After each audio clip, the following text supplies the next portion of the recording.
Hello, everyone. Oh, wait. Hello, everyone, and welcome back to The Longest Journey. We're back in Arcadia, um, and April's in her undies again. The Journeyman. The Journeyman. Very appropriate, though it really should have been the Journeywoman. Geez, well, aren't you a self-righteous feminist?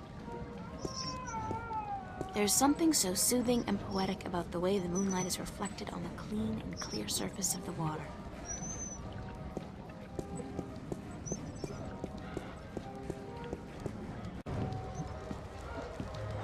Okay. It's their first date, I can tell. They're a cute couple. I wonder if romance is different here, or if the rituals are the same as back home. I mean, magic must play some part in it. Probably not. They don't look so different from farmers and craftsmen back home. It's a small world. Worlds. Small worlds. They're definitely having fun. Yeah, I imagine. That looks like a really, really comfortable chair. Comfy chair. Open fires are so enchanting, romantic, and inspiring. Assorted bottles, herbs, and spices. Honest working men out for a pint or two. Alright. She looks like she works here. Let's talk to her then.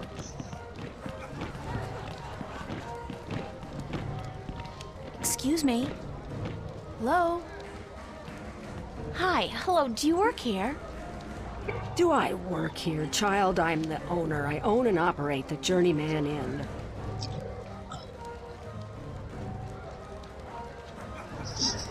I'm very sorry, ma'am.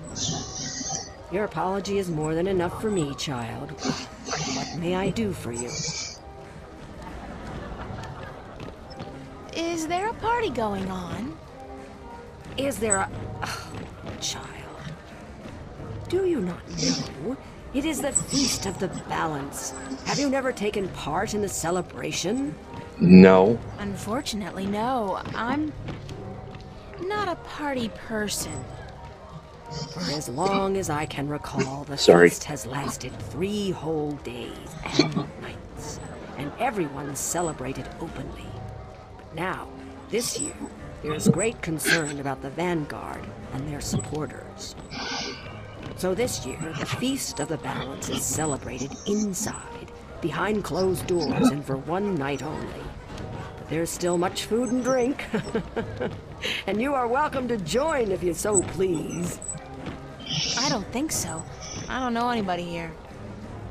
You're not with the Vanguard, are you? No, I'm from somewhere else. Far away. So it would seem. Well, if you feel up to it, child, you're welcome to join in the celebration. Thanks.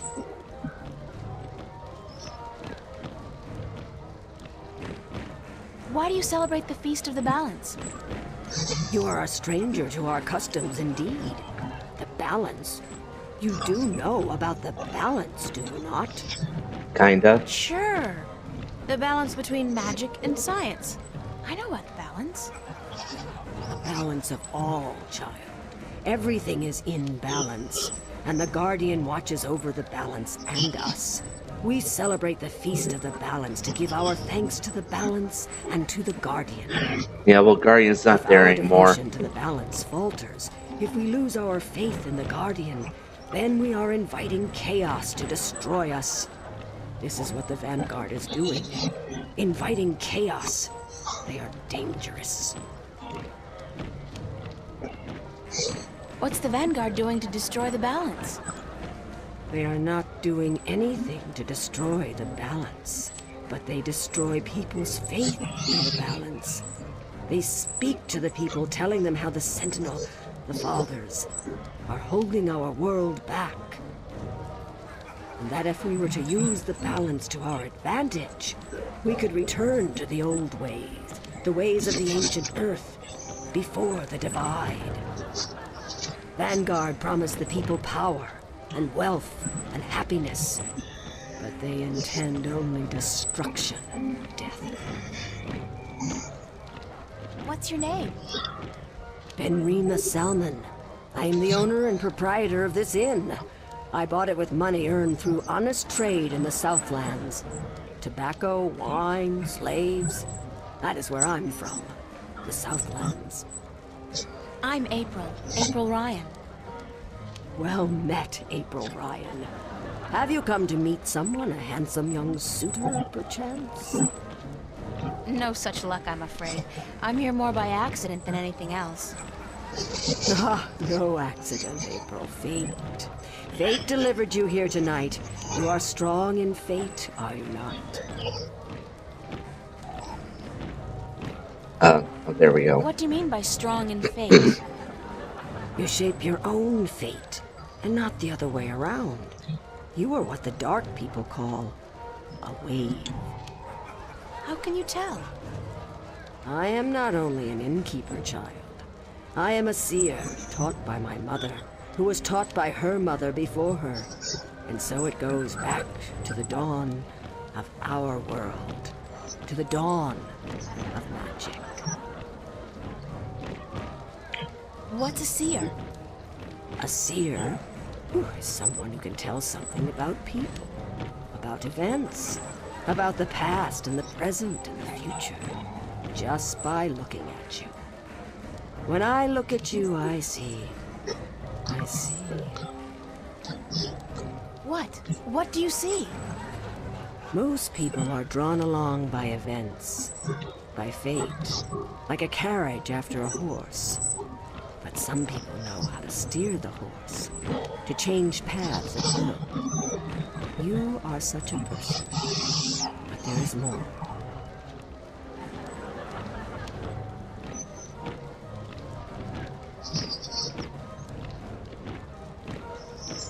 Tell me more about my future. It is strange. I see many paths, but they are all dark. I cannot tell much except that you are strong in fate, and strong in the balance. You are strong in magic, too. Magic?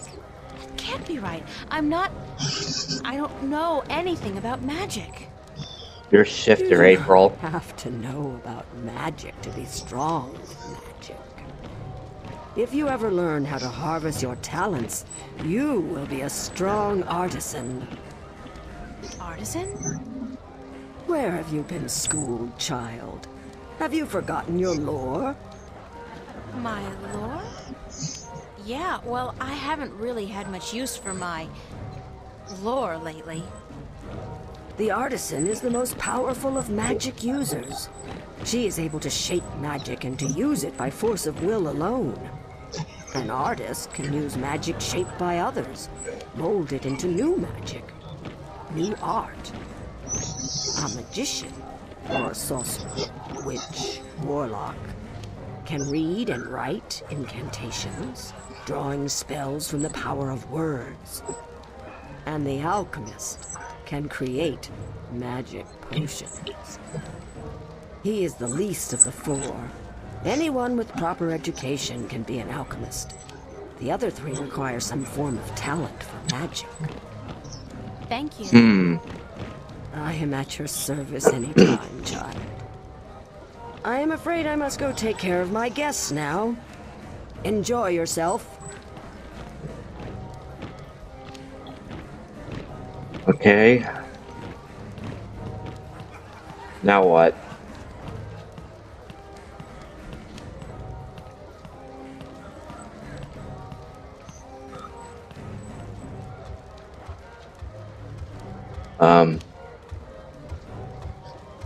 Okay. What a strange creature. Thank you, April Ryan. What? There is no time here, but there soon will be time for you and I. Time enough, to be sure. You are speaking to me, April Ryan. We have spoken. I don't understand what you're... And how do you know my name? Who are you? Have we not met yet? I was sorry, then, for confusing you. I will be Abnaxus of the Venar, ambassador to the Ireed Council in Marcuria for a time. I think I would have remembered you if we'd met. Who told you my name? You did. You are saying your name to me, April Ryan. In this moment, you tell me your name. You question why I know your name, and you speak to me the blessings of the balance for my long journey home. Sorry, I really don't know what you're talking about. It is difficult for us too, April Ryan, to understand you. We, the Venar, are not perceiving time like your people. In this moment we are everywhere. In this moment we are nowhere. But there is a veil. Beyond this veil we are not seeing, but you have. You will be seeing. You are seeing. What veil? The veil created in chaos, by chaos, with chaos. It is a dark presence in our future, yes, future. A dark veil which hides the things that have been and will be. What's all this got to do with me? It was late. You were tired. We have talked in the morning when you come to visit me. Now you understand everything. Thank you, April Ryan. The blessings of the balance to you too. Did you just invite me to your home? Yes. I will. I did. I invite you to my home, April Ryan. My home was in the Marcuria City Green, and you will find it. In the morning, before chaos came. I am explaining everything, and you understood. It seems I've already accepted your invitation, so I guess I don't have a choice. That is what you said. Good night. You will sleep well.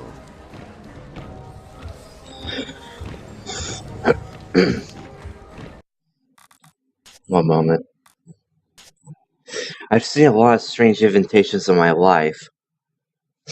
Only a month ago, somebody I didn't even know the guy particularly well invited me to a suicide party with a cheerful card reading Steve's last hurrah.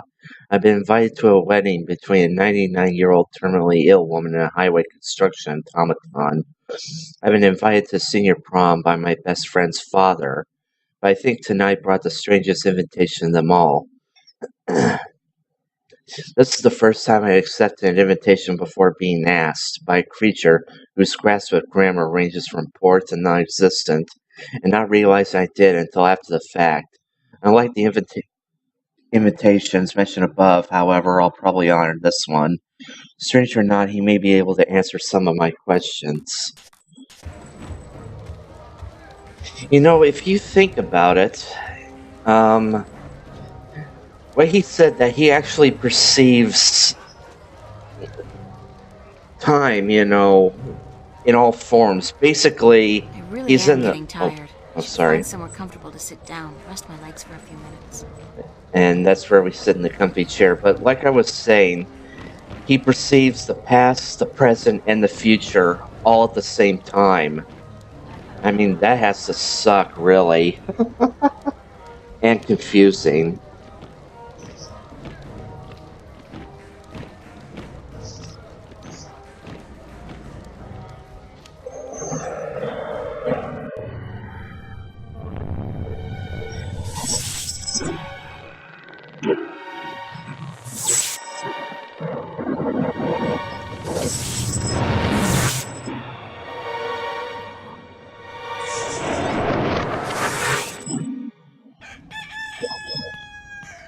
Well, that's not good.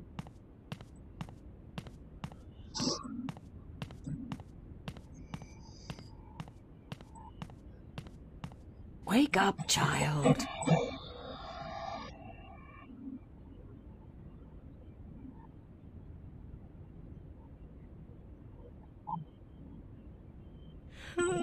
Sorry, I guess I fell asleep. What time is it? It is morning. We need to clean before we open for breakfast, so I had to wake you. I slept right through the party? It seems so. You did not stir even when everyone was leaving.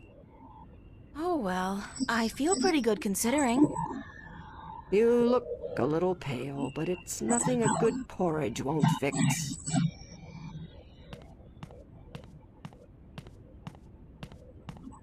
Hmm. The back rooms are both empty. It was pretty comfy to sleep in. I'm a little stiff, but that's only to be expected, I guess. Nothing but ashes left of the fire now.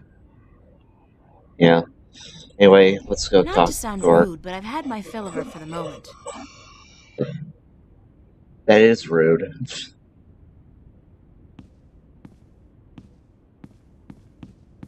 Want to Not talk to to her? sound rude, but I've had my fill of her for the moment. Come on. Alright, fine, let's leave. Do you intend to walk about in that outfit, child? It is day, it would not be proper. It's all I have. Come, we will find something more suited to a young lady about the city.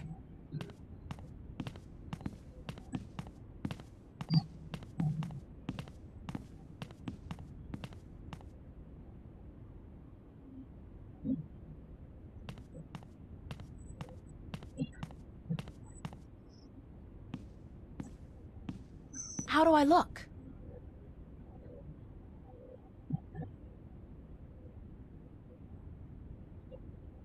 Well, it'll have to do for now.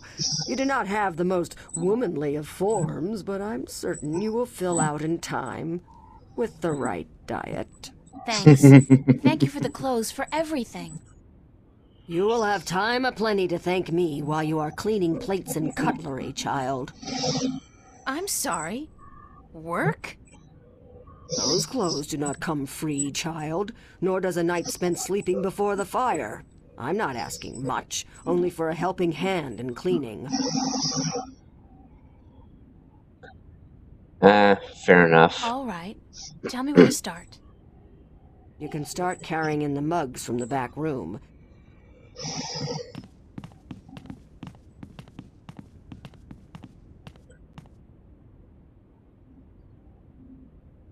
You did good work for me today, child. More than was required. Here you are. Some coin to help you out. And keep the clothes. You seem to have grown into them already.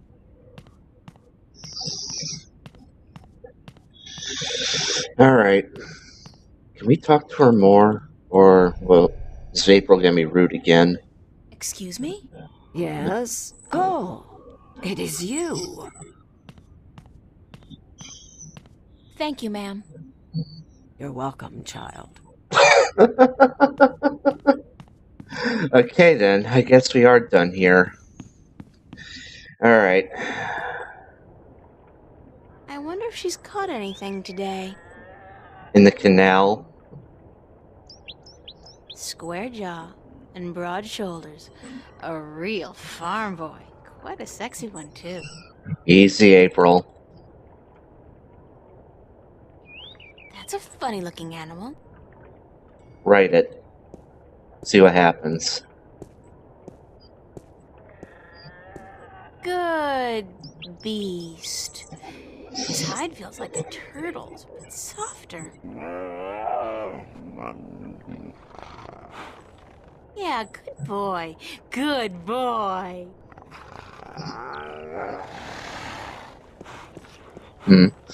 Alright. City Green, that's where we need to go. Here we go. Oh yeah. Now that I'm here, I just remembered. I actually looked up what the organic plastic leaf does, because I don't even remember seeing this in my other playthroughs before, and apparently it doesn't, make any difference in the game. It's completely optional. But apparently you're supposed to use it on the flowers here somewhere, I think. Oh, here we go, the flower bed. Well, wait a minute. Let's just It's a examine it flower bed. first. There's plenty of room for more seeds to be planted in there. Okay. Are we gonna start growing plastic plants in Arcadia now?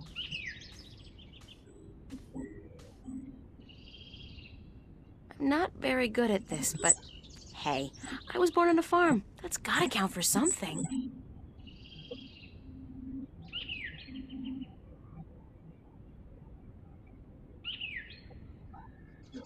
Now, grow. It doesn't work that. Whoa, I must be a natural-born gardener. I forgot this is Strangest Arcadia. thing, I thought I heard a voice say something about a book of secrets. That the book of secrets is now open. Something like that. Huh. Oh, okay. All right. The Book of Secrets is actually accessible in the main menu, but only after you finish the game once. But I guess not. It looks like that you can unlock the Book of Secrets early. I guess that's why. But I'll eventually do the Book of Secrets after we after we're done finishing the game. It won't take very long. It looks to have been carved out of a large tree, but the texture of the house is more stone than bark. That's one mother of a plant. I wonder if it's a carnivore. Well, Abnaxis invited us, so this is going to be a long conversation, so fair warning. Enter, honored guest, and I would have been with you. Oh, I keep skipping accidentally. Some of them look to be in English, but I know they're not. It's the Altung language Tobias told me about. The tongue of magic. Sounds a little disgusting, to be honest. It's a nicely crafted bench. Can we do anything with it?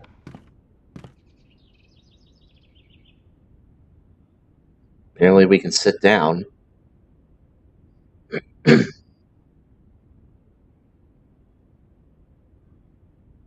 Okay. Oh.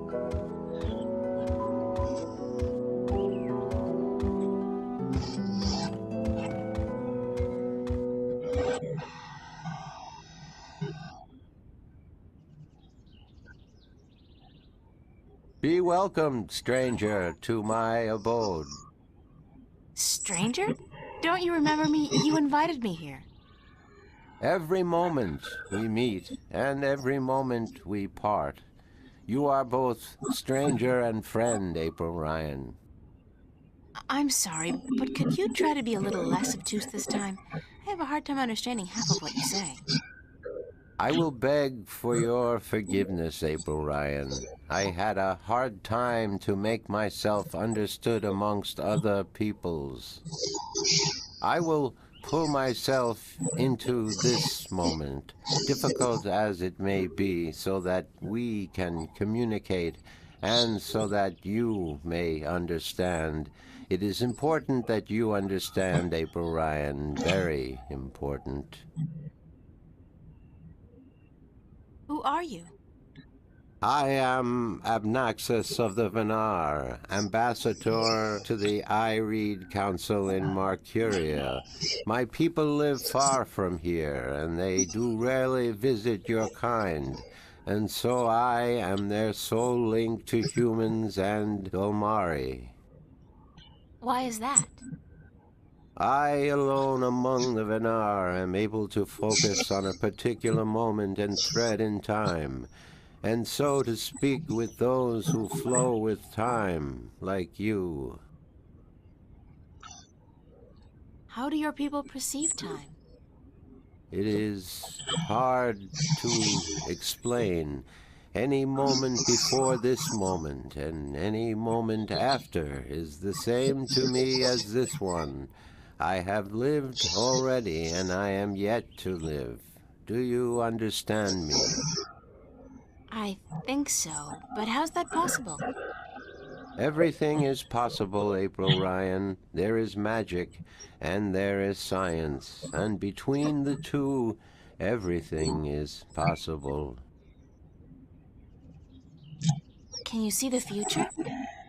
To me, every moment is the same. There is no future. I can relate moments you have yet to see, and I can unravel possible threads. But remember, the future I see may not be the one into which you walk.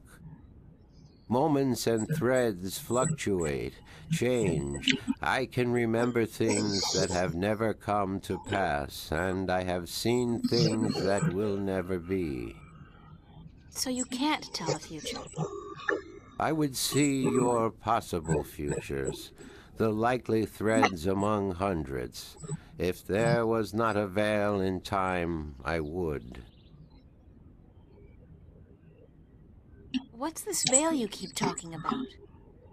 Somewhere ahead, in our path, there is a dark veil through which I cannot pass, past which I cannot see. It is disconcerting to me to be blocked from the moments of my life.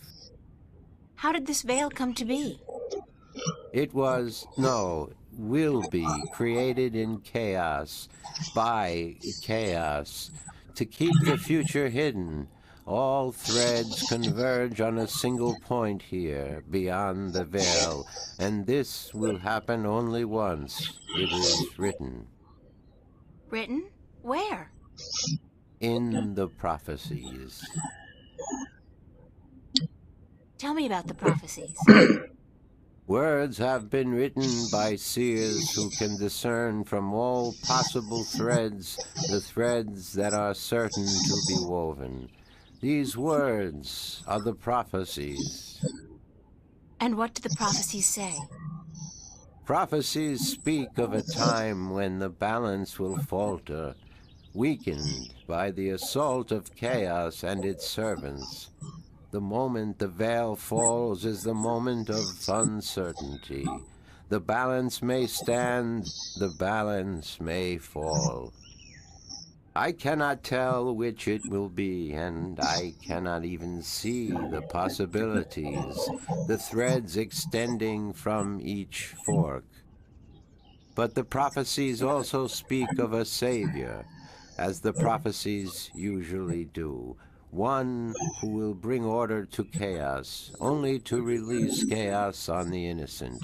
One who will restore the balance, only to finally break it. That doesn't sound like a savior. The word in my tongue is Kanang La. Literally translated, it means the small seed who grew to a tall tree. Can I ask you a few questions? Yes. Could you tell me a little bit about yourself, Abnaxis? Me? About myself? We, the Venar, are not good at speaking of ourselves. We always know who we are, and so we have no need to tell each other. Well, are you married? Do you have kids? Or perhaps your people don't marry? Yes, we do marry, and we always know who we are to be with, because our future is also our past, and so we also know our children, even though, according to your reckoning, they have yet to be born. My wife will be, the beautiful Abyanda. She lives by the Bay of Fire in the east. She gave birth to our 3 female children, Abratha, Abalexa, Abpalmana. How long has it been since you last saw them? I see them now, April Bryan. Do not forget I perceive time in a different manner from your kind. I have given them your regards. Well, say hi to them for me. Already dead. Why did you come here to Marcuria? I was chosen to be ambassador to Ireed when I showed a talent for seeing the flow of time from one point to the next. I was trained for a long time in locking myself into a single moment to communicate and understand your world. My people do not normally involve themselves with others, but the veil has forced us to do so. Why don't the Venar want to involve themselves with humans? In the wrong hands, our knowledge is dangerous. To know of the possible fluctuating futures, this can be a weapon to some who flow with time. We cannot interfere with your time. We are not allowed. Who says? The balance, the guardian. The guardian watches not only the balance between worlds, but also the balance within. Time is in balance, and if this balance is upset, the guardian would know. I thought the Guardian was gone. So he is, and that makes it even more crucial to my people that we preserve the balance and not upset it. Chaos is our enemy, April Ryan, and we do our part to keep it at bay, as do you. Are you planning on ever going back to your people? When we pass through the veil to the other side and time yet again opens up, I will return to my people. I look forward to that day. I miss my people, and it is hard to speak with your kind. It makes me tired. I know what you mean. I'm a stranger here too. You will bring us through the veil, April Ryan, and then we can both leave this place and go home. Where is your home, Abnaxis? Across the border mountains and north, to where the forests are evergreen, and where in winter the land turns white. So, way up north. Do you know Father Tobias? Tobias is a faithful servant of the balance, and he is a good man. He leads the sentinel down a narrow path, but he never wavers. We are friends. So, I can trust him? Trust is a concept which often puzzles me. Amongst my people there is never distrust. We always know the truth. But amongst your people, amongst those who flow with time, trust is important, a fragile thing. But yes, I do think Tobias is to be trusted fully. I cannot see beyond the veil, but up to that point there is no thread in which he betrays your trust, April Ryan. Okay then. Have you heard of a man named Cortez? No, I have not. But that does not mean I do not know him. Names are often fleeting, April Ryan. He's well, some have called him my mentor, others a nutcase. I'm not sure which it is, but I'm leaning towards the former. Your mentor? He is a shifter as well? No, I don't think so. He doesn't travel. Shift between Stark and Arcadia. I do not see him in my life, April Ryan. I do not know him. Beyond the veil, perhaps, but not before. Thanks, Abnaxis. You are always welcome, April Ryan. I need some help in my quest. Yes, you did. I did? And what did you answer? That I will help you as much as I can, but in the end... I'm on my own. I've heard that one before. What do you know about dragons? I do not know much about the kin, but I do know a little. Perhaps it will help you, perhaps not. The Draic kin came to this world a very, very long time ago. Before the dawn of man, before the divide. The Venar had yet to learn to be outside time, and there were few other peoples on Earth. The kin played an important part in the divide, in separating magic from science, and in the founding of the Fathers, the Sentinel, to watch over the balance. It is said that after the divide of the 4 Draic kin that came to Earth, 2 went to Stark, and 2 to Arcadia. But that was a long time ago, 12,000 of your years. I do not know what has become of them since. You don't know where I may find these Draic kin? No, the white of the Draic kin, the mother, has, according to legend, been sighted. The tale of the silver spear of Gorimon speaks of the mother and her child. Though I think this is but a tale, and far from the truth. That sounds awfully The story was familiar. called The Silver Spear of Gorimon? Yes, unfortunately I do not have this book myself, and I do not know of anyone who does. What about the other dragon, the other Draic kin? Of the Draic kin, I only know of the mother, the white of the kin, although I have heard tell of a god who fell from the sky into the ocean a great long time ago. But this may also be just a tale.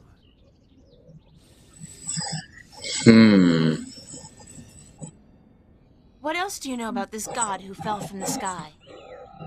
Only what I have told you. Someone with greater knowledge of the ocean and the creatures that live beneath its surface may be able to tell you more.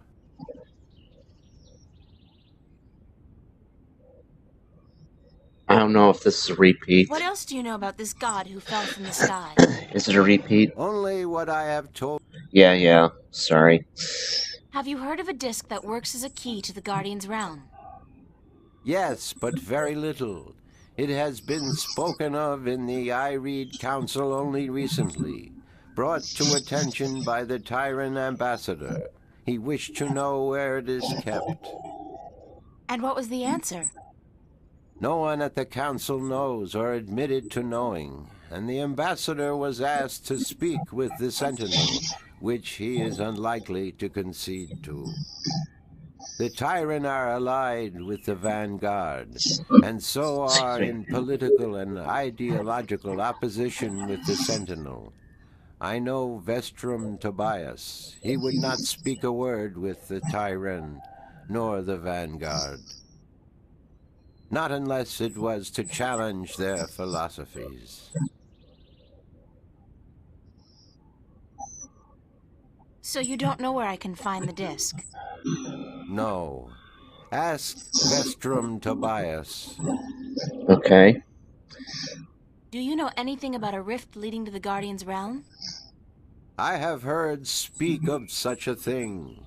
I believe it was where the tower was built and the divide created. When the earth was one, it might still be open. Any idea where it is?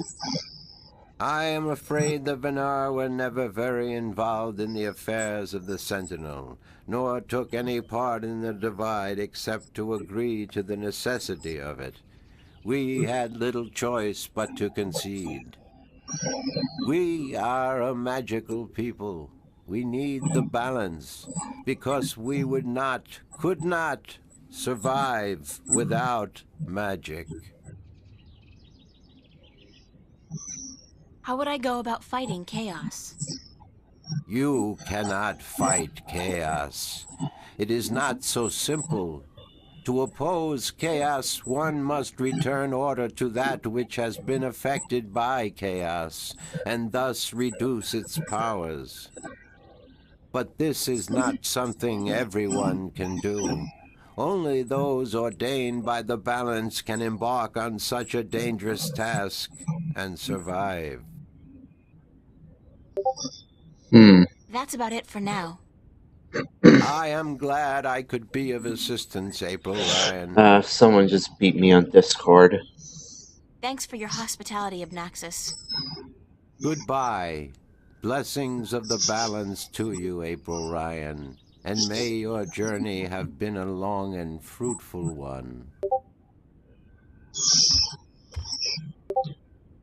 Yeah, beep, beep, beep. Alright, I'll be right back. Sorry, folks. Oh, wait. Hello, everyone. Alright, I'm back. Sorry about that. My friend Shepard's been shitting chickens. He found out that some people are going to bring back Star Wars Galaxies, and he's happy and bouncing all over the place. And basically, his if I hear any more pings in Discord, that's him telling the others the good news. But basically, he just told me. So anyway, we're done with that Nexus.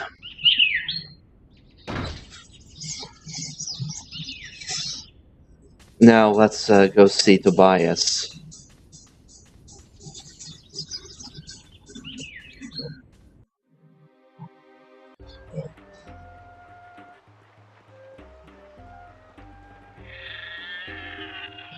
Well, this place looks unchanged.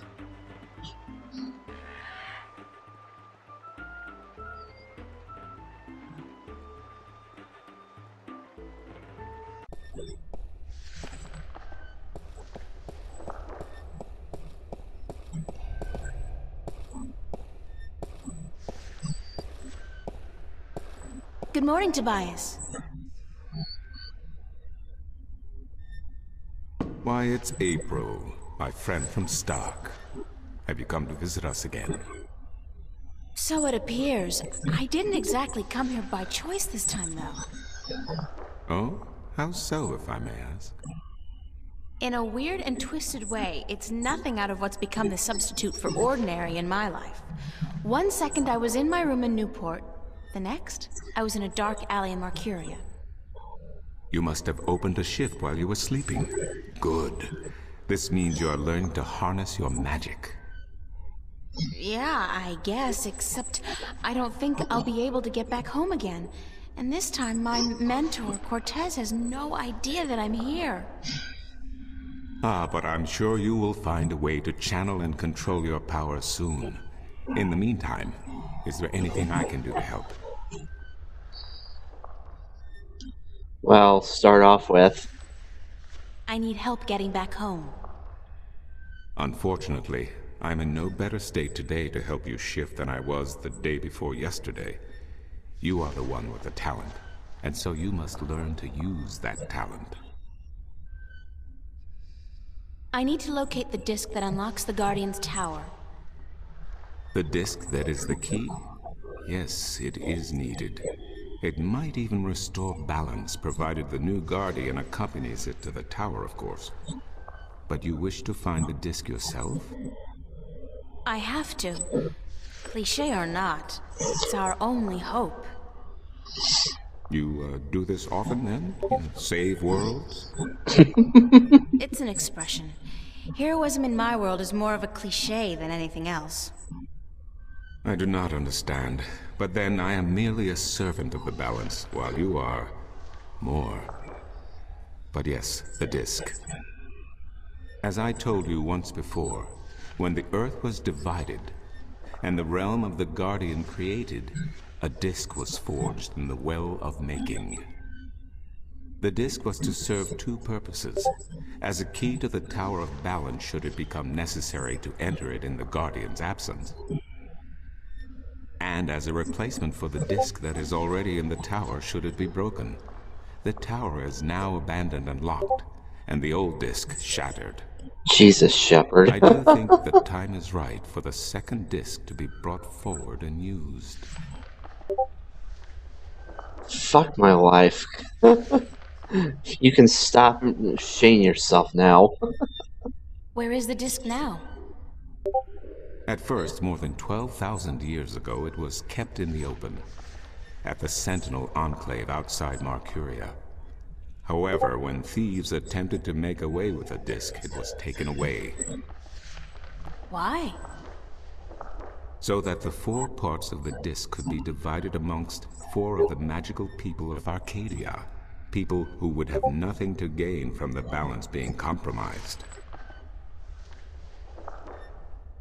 What people were the disc divided amongst? This I cannot tell you. I am not sure anyone remembers now, but it would be in the scriptures, I am certain. What scriptures? The scriptures of the balance. There are 13 of them. 13 is a strong number, rich in tradition, and did you know the Irede High Council consists of 13 ministers? No, of course you don't.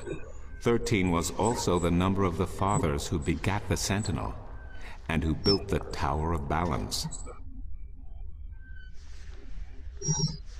Where can I find the scriptures of the balance? Pay a visit to the Sentinel Enclave, located outside the city to the east. The great library of the Enclave contains every book ever written by an Arcadian minstrel, and most others as well. Speak with Minstrom Yerin, the keeper of books. Tell him I sent you. Okay, then. Oh, I forgot to check the... Okay. I need to find the entrance to the Guardian's realm. There is one. You are right in that, but where, I would not venture to guess. In the past, when the time came for the Guardian to step down and another to take his or her place, the Guardian opened a gateway wherever it was needed. A Guardian, still in full control of the balance, can invite anyone in and let anyone out. But with the Guardian gone, the only way in would be the point where the divide was first created, where the tower was built. Isn't that location written down somewhere? Remember that this was done on the old Earth before the divide.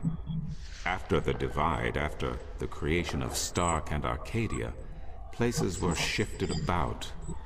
This entrance may not even be on the ground anymore. What do you mean?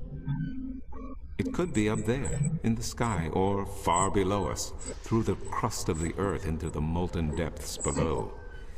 I cannot say, and I do not know anyone who could. It's in space! Isn't there any way to locate the entrance to the Guardian's realm? Perhaps with careful investigation of the old texts, histories of Arcadia, of the Divide, the scriptures. I do not know, April, but it cannot hurt to look. Again, you will find these texts at the Sentinel Enclave. Speak with Minstrom Yerin. I need to locate the 2 dragons that reside in Arcadia. The Draic kin? What's the difference? Dragons is a word from your world. The kin are not what they have become in your legends and fairy tales. But they're real, aren't they? Oh, as real as you and me, April. And old. They have been here since before our time. As you probably remember, the kin were instrumental in the Divide, saving mankind from a terrible end.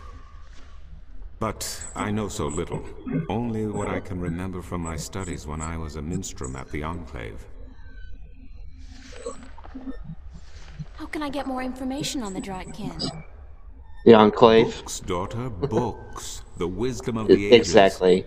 There is one tome you should study, called The Secrets of the Draic Kin, by Minstrom Elniak. It is old but informative, and it captures the imagination. Where can I find this book? Again, you will find these texts at the Sentinel Enclave. Speak with Minstrom Yerin.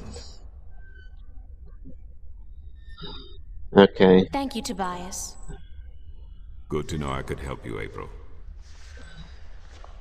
Alright. Before we, okay, wait.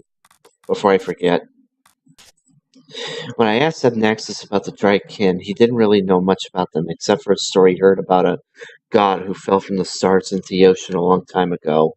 Whatever this so-called god may be, it's a fair chance it's got something to do with these dragonkin creatures. Maybe a good idea to run this by somebody who knows more about the myths and legends of the sea. Monday, I have no concept on what the Arcadian or Mercurian calendar is like, but at home it would be July 31st.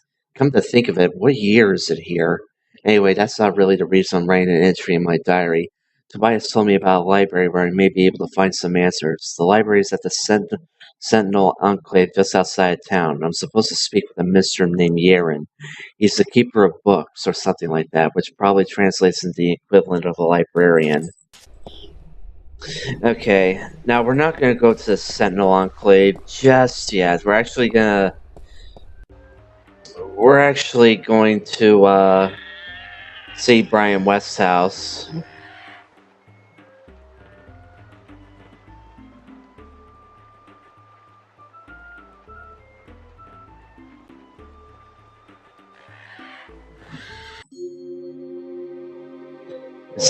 Where's the... Oh, it's over here, okay. Still drunk? Hi there, Mr. Westhouse. I'm back. My word. What on earth possessed you to return to this god-forsaken place? You were lucky to escape the first time, but now you're really pushing it. It's not that bad a place, or else you wouldn't stay here. Besides, this time I didn't exactly come here by choice. I stay here because I'm a true masochist, Miss Ryan. And who forced you to come? Was it Cortez? He doesn't even know I'm here, unfortunately. No, I think I had some kind of accident with my so-called powers. I shifted in my underwear. No, huh? Isn't that the way it is, though? We always cross the rift at the most inopportune times. Care for a drink? Oh, no, that's right. You, don't. Would you mind helping me with a few questions? I've nothing better to do, so shoot. Do you know anything about dragons? I try to stay out of the affairs of the kin these days. What precisely do you wish to know about the damn beasts? There are 2 dragons in Arcadia, and I'm trying to locate them. Yeah, I've heard that tale myself. But no, I don't know anything about it. You'd be better off speaking with the Sentinel Minstrom. After all, religion is their specialty, not mine. So even he's telling me to go to the Sentinel Enclave. Did you ever hear a story about a god who fell from the sky? Stories aren't my thing, April. You should visit Yeah, the I library. get it. I'm sure you'll find some stories in the books. I know the Sentinel have a library somewhere near the city. I've also heard rumor of a people with wings who do nothing but observe and record history through stories. But I don't know if that's all it is. A rumor. Still, if you're looking for stories, it may be wise to check it out and see if you can find them. Flying people with wings. Huh. What did you say about the flying people? They're supposed to be great storytellers, and they've been observing this world for a very long time. But it could only be a rumor. I'm looking for a disc that will open up the Guardian's realm. That's religion, Miss Ryan. And the only things I worship are whiskey, a good cigar, and a nice long... Anyway, don't ask me about all that balance mumbo-jumbo. Would you be able to tell me where I could look for the entrance to the Guardian's realm? In Tobias's pants, if he had his wish, I'm sure. No, I'm sorry. I don't know anything about the Guardians. Balance, Sentinel, or gardening. Now, if you're interested in bullfighting, I could talk all night. Bullfighting's a horrible act of cruelty to animals, and not much of a sport at all. I'll just forget you said that, Miss Ryan. If there's one thing I miss about Stark, it's bullfighting. You'll be happy to hear, then, that they abolished bullfighting hundreds of years ago. Damn. Well, now I am depressed. I can't think of any more questions for now. Then, let's talk about other things, shall we? Thanks, Mr. Westhouse. Anytime, April. Come back if you're homesick and you feel like talking to a fellow alien.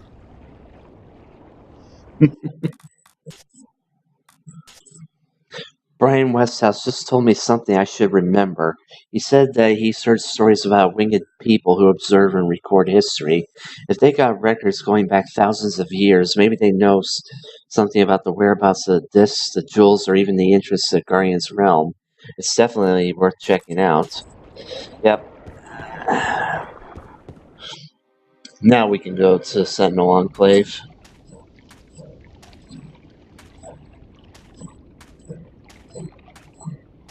Some kind of sandstone, very malleable, but also very vulnerable to the elements. These cliffs probably have huge, naturally formed caves and tunnels. It's a stone dragon gazing down into the center of the dome like it's guarding the entrance. It's a magnificent piece of work.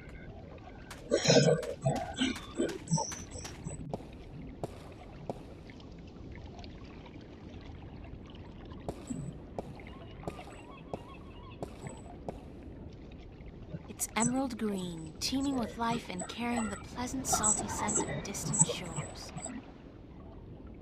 It's a circular hollow about 20 centimeters across and about 5 centimeters deep. There's hollows Small here. recess about the size of my fist, with a thin duct extending from the recess to the circular hollow in the middle of the floor. There are 3 others just like it, arranged with equal distance to each other in a circle, and all connected via a duct to the center of the floor. The dragon's mouth is pointing straight down at the middle of the floor. Okay. Now what? I know this opens up, but... I'm a dumbass. I thought that opened. Whatever.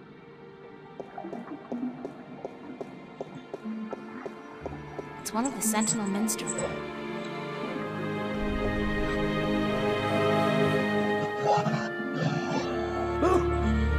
Oh, goodness me, I didn't hear you come in. By the way, you haven't seen Volume 6 of the complete annotated history of the Northlands, have you? I could have sworn it was here yesterday. Sorry, no. I guess someone else must have taken it. I try to tell them to write down what they borrow on the list, but they never listen. Only last week I spent 3 hours searching the entire enclave for the second scripture of the balance, the scripture of song, before I realized that Vestrum Tobias was studying it back in the city. Now, such incidents could be avoided if only, and this applies to you too, young lady, people would sign out the books they borrow when they borrow them and sign them back in when they're done. Such a simple procedure. It shouldn't take more than a few seconds to jot down your name and the name of the book you borrow. It makes my job so much easier. Now, which book did you want me to find for you? Are you Minster Yaren? Yes, of course. What a silly question. How would I know? I don't know you. I am Minstrom Yeren, keeper of the Great Library of Marcuria. In fact, this is the greatest library of all the Northlands. Perhaps of the entire world, although they say the Dark people have a library as big, if not bigger, than this one. But of course, we're not allowed anywhere near there. Have you been there? I don't think... What a silly question. Of course you haven't. You're not of the dark people, are you? You don't look like any dark people I've ever seen, so I can't see how you could possibly... Now, where did Volume 6 disappear to? One-track mind. Tobias said I should talk with you. Tobias? Vestrum Tobias? I haven't seen him for... Well, he was in last week, but before that it must have been days at least. How is he? Still eating enough for 2 mules? I must tell you of this funny story I heard the other day, of how Vestrum Tobias eats enough for a table full of minstrum. Or was it one Elguan? Although the Elguan don't, as a rule, eat very much at all. Did you know that the Elguan can smell water more than half a day's journey away? Amazing, amazing creatures. Oh, damn it. Perfectly suited Hang on, for hang on, life in the folks. desert. Balance provides, that's for certain. The balance provides. Damn it, damn it, damn it. Be right back. I'm sorry again, folks. Today's just another busy day. Well, anyway, let's get right back to it. Vestrum Tobias recommended that I look at some books. Books is what we do best here at the Enclave, that is for certain. Which book would you like to see? I'm looking for some information, but I'm not sure which book to ask for. No matter. I know a great deal about most of the books in here. What topic intrigues you? Are there any books about flying people who observe and tell stories? Winged storytellers, let me see what I can find. Hold on.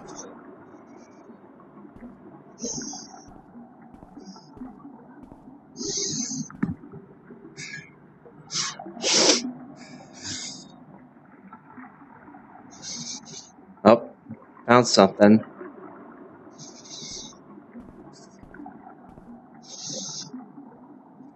I did find something of interest. I'll leave it here for you to read.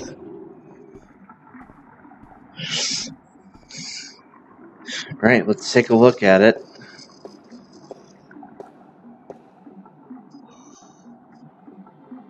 The island of Elias, near the Briston Atoll. Maybe I should try to go there.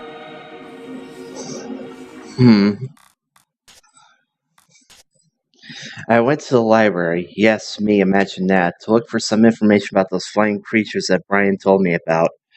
And with Mr. Mieren's help, I found just what I was looking for. They're actually called the Elation, and there's a tribe of them living on an island south of here, Elias, which is such good news considering how much I love water. And that was my sarcastic voice, by the way. Now, who do I know with a ship? I know of a guy. Are you done? Let me take that back for you.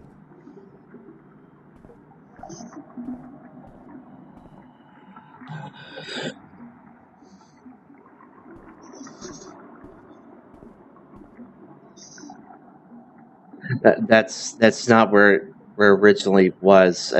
Okay, whatever. By the way, I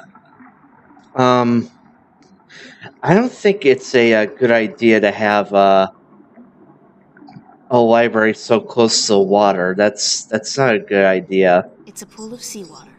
You'd think that it'd be a bad idea to have a pool inside a library on account of the moisture. Thank you. Because magic makes everything possible. That's true.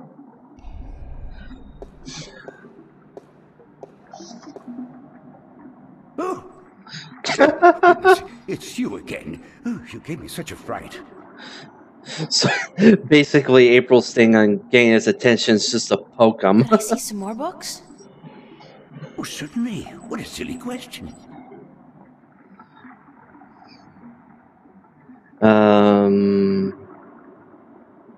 I'm looking... No matter. Yeah. Okay. I need to find out which 4 magical people of Arcadia were given a piece of the stone disc that serves as the key to the Guardian's realm. The stone disc of the balance, yes? Yes. There could possibly be something on that in... let me check. Just one moment.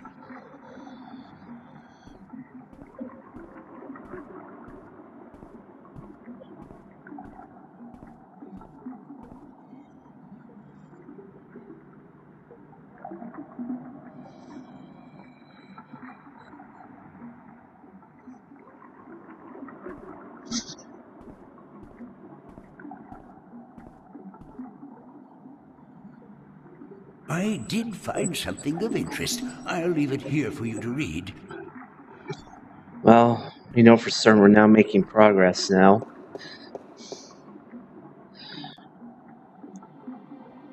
Chapter 16, in the 8th scripture, the scripture of breaking.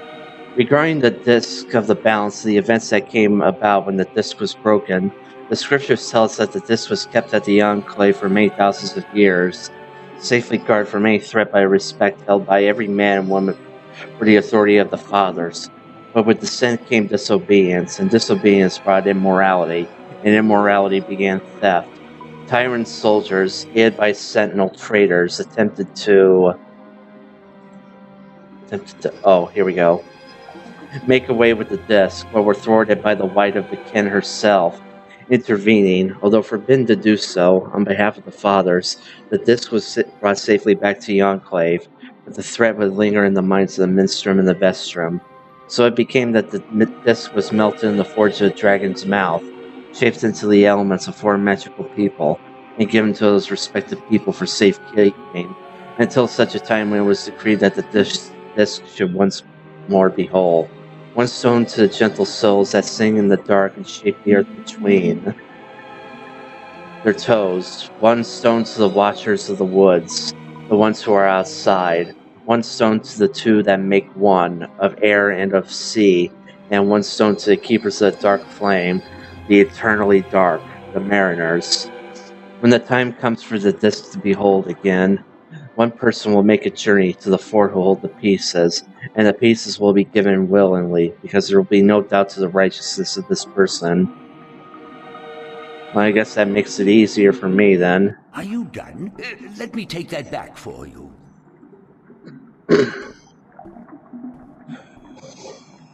Is he gonna put it in the same place again?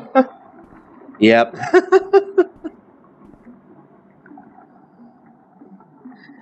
Alright, we're not done here yet. We still got more stuff to read. Poke him again. Oh. Could I see? Oh, certainly. Okay, blah blah blah. Alright. I'd like to learn more about dragons. I'd like to learn more about dragons, about the Draic kin. Oh, yes. We have some wonderful books on that topic. Stay here.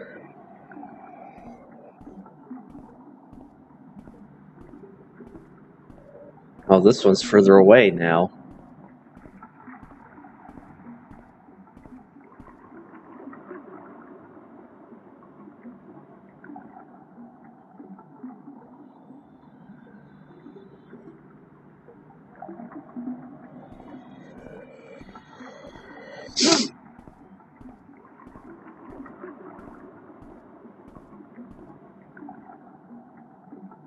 I did find... Yeah.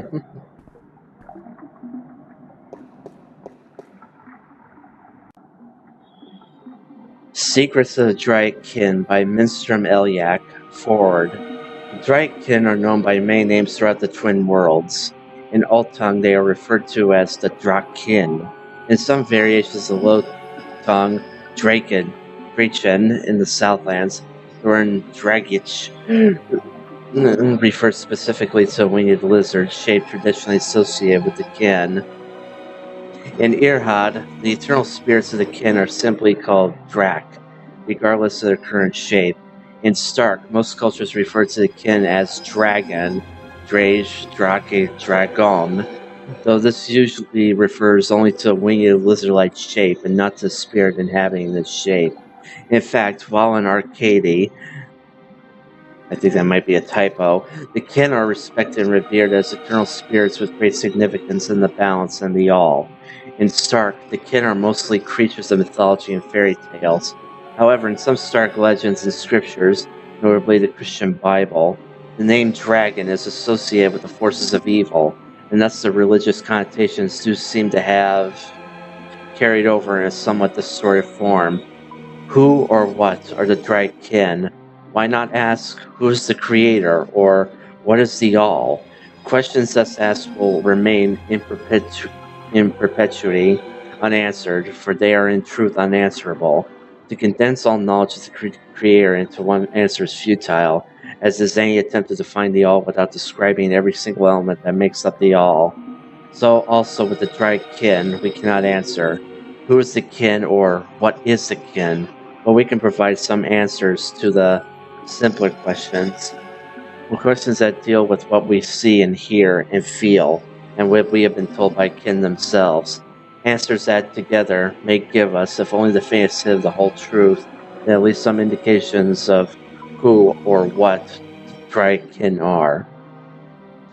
Born of the emptiness between the stars, reads the 11th scripture of the balance, the scripture of time, shaped in unison with the all, part of the all, yet outside the all. Draic Shin, note the ancient high-tongue variation of Draic Kin. Why so many variations and interpretations of Draic Kin from culture to culture? Kin have always been shrouded in mystery, and from mystery rises legend and myth. The kin seem content to be seen as nothing but tall tales and figments of the bard's fertile imagination. Are you done? Let me take that back for you. Yep. And he's not going to put it back in the place where it originally was. Yep. God, no wonder everything's disorderly. Alright.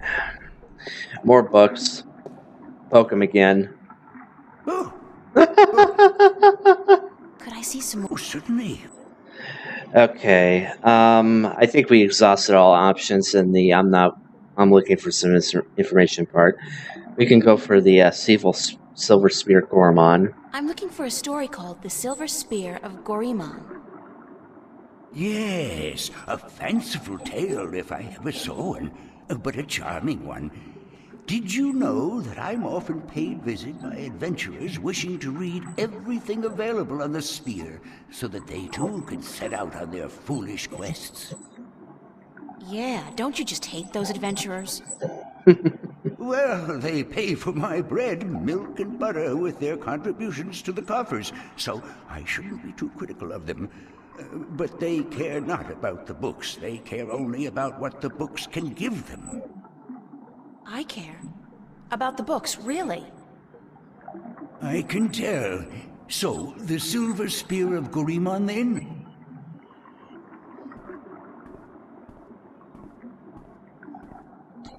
Okay, where is he gonna go? Where is he gonna go? Oh, just there. Alright.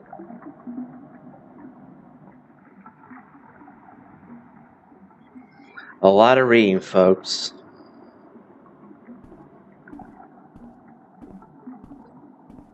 And besides, we need to catch up our lore of Arcadia.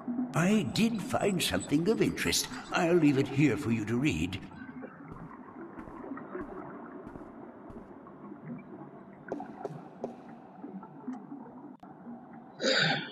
The Silver Spear of Gorimon. In the glory days of Bakshiva, before the drought, when Gorimon was the greatest city in the known world, the Parik of Bakshiva decided to forge the most powerful weapon in the world to challenge the mighty white dragon. The Parik, I don't know if I'm pronouncing this right, had grown greedy and bored, his treasure hold filled with the riches of the world, and he desired nothing except the one thing he could never have, the unborn daughter of the white dragon, the fairest, purest, most beautiful creature in the universe. He had asked the white dragon for her daughter's hand in marriage, but she had refused, scolding him for his insolence and warning him to keep his distance from immortals. And so the Parik sought the advice of the mighty sorcerer, the dark and cruel Eos, to learn how to kill one of the Draic kin. The sorcerer told the guy of the white silver of Mount Tyranny, the strongest substance in Arcadia, and how it could be forged by magic to kill even one of the kin. The asshole ordered his army to go north across the ocean to bring back enough white silver to shape a weapon. But his men returned with the rare metal. The asshole ordered his blacksmith and Bathsheba to his castle where Eos the sorcerer cast a spell to create an unholy forge. 10 days and 10 nights it took before the exhausted blacksmith could present a tall spear to his asshole. Emperor, sorry. But before the spear could be used to kill one of the kin, it had to be bathed in blood. Beheading the poor blacksmith and the soldiers who retrieved the white silver from Mount Tyranny. The asshole's private bath was filled with their blood. Sorry, the murderous asshole's private bath was filled with their blood. As he dropped the silver spear into the red bath, watched over by Eos, a terrible scream erupted and steam rose up in a red, foul-smelling cloud. When the steam lifted, the blood was all gone. The spear was glowing in a deep red color, with the terrible weapon now ready to be wielded. The asshole issued a challenge to the White Dragon, either surrender her daughter to him for marriage or to suffer a painful death at his hand. Enraged, the White Dragon refused him yet again and flew to meet the asshole. His sorcerer and his 1,000-strong army on the green fields outside Goramon. Of the magical silver spear, she knew nothing, and the asshole kept it wrapped in cloth by his side. Bring your forces around, asshole, warned the White Dragon. If you do not, I will lay waste to them all. I wish my men no harm, lied the asshole. For this is between the two of us. He then rode forward, alone, and dismounted his horse, but stayed within reach of the spear. The White Dragon landed before him, and she said, "You are brave to face me like this when you know you cannot harm me." Then the asshole raised a hand as if to greet her, but was instead assigned to his sorcerer, the terrible Eos, who cast a mighty spell to hold the White Dragon, while the asshole drew his silver spear. The White Dragon fought bravely, and she was close to escaping the sorcerer's magic, but the asshole was quick, and he thrust the magic spear into her chest. She screamed in pain and anger, and the sorcerer's spell could no longer hold her. Rising on her beautiful wings, blood pouring down the land below, she cursed Bathsheba, her Peric, and her people. For all time, whenever the White Dragon's blood fell, the land turned arid, and grass became sand. The Peric sent his army to follow the White Dragon and to bring back her egg, and the drought grew, and within days, the once proud empire of Bathsheba was turning into a desert. Then followed a fierce storm that tore across the land for 100 days and nights. And when the dust settled, there was nothing left of Bathsheba but 2 coastal cities and a few scattered oases. Sorry. It is said that in the buried ruins of the lost capital, wrapped in the arms of the asshole who dared test the immortal, rests the silver spear of Goramon. Are you done? Let me take that back for you.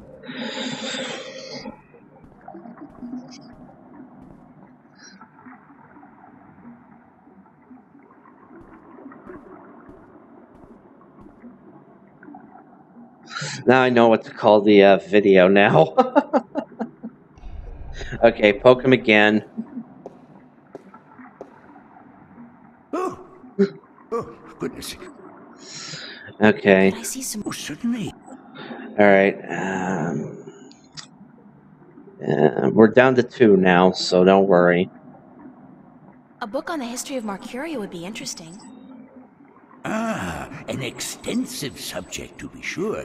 I will do my best.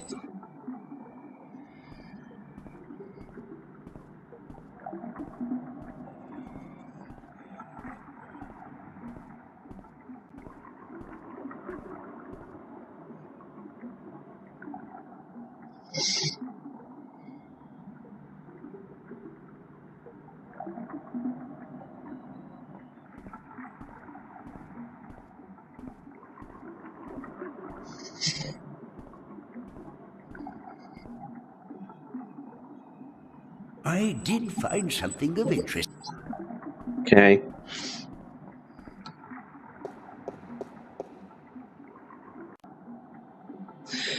Travels in the Northlands by Jermaine the Discoverer. First part. In my many years as a traveling poet and bard, I have journeyed far and wide across the fair realm of Arcadia. I have seen sights most people have not dreamed. I have stood on the magnificent and terrible southern capes in the midst of winter, when the storms are at their fiercest, while waves as tall as the towers of Altamont washed over my frozen body. I have witnessed the monstrous beasts that lurk in those dark and deadly waters of the south swallow brave galleons whole. Creatures the size of mountains out with a flick of tail can touch the depths of the sea and the stars themselves.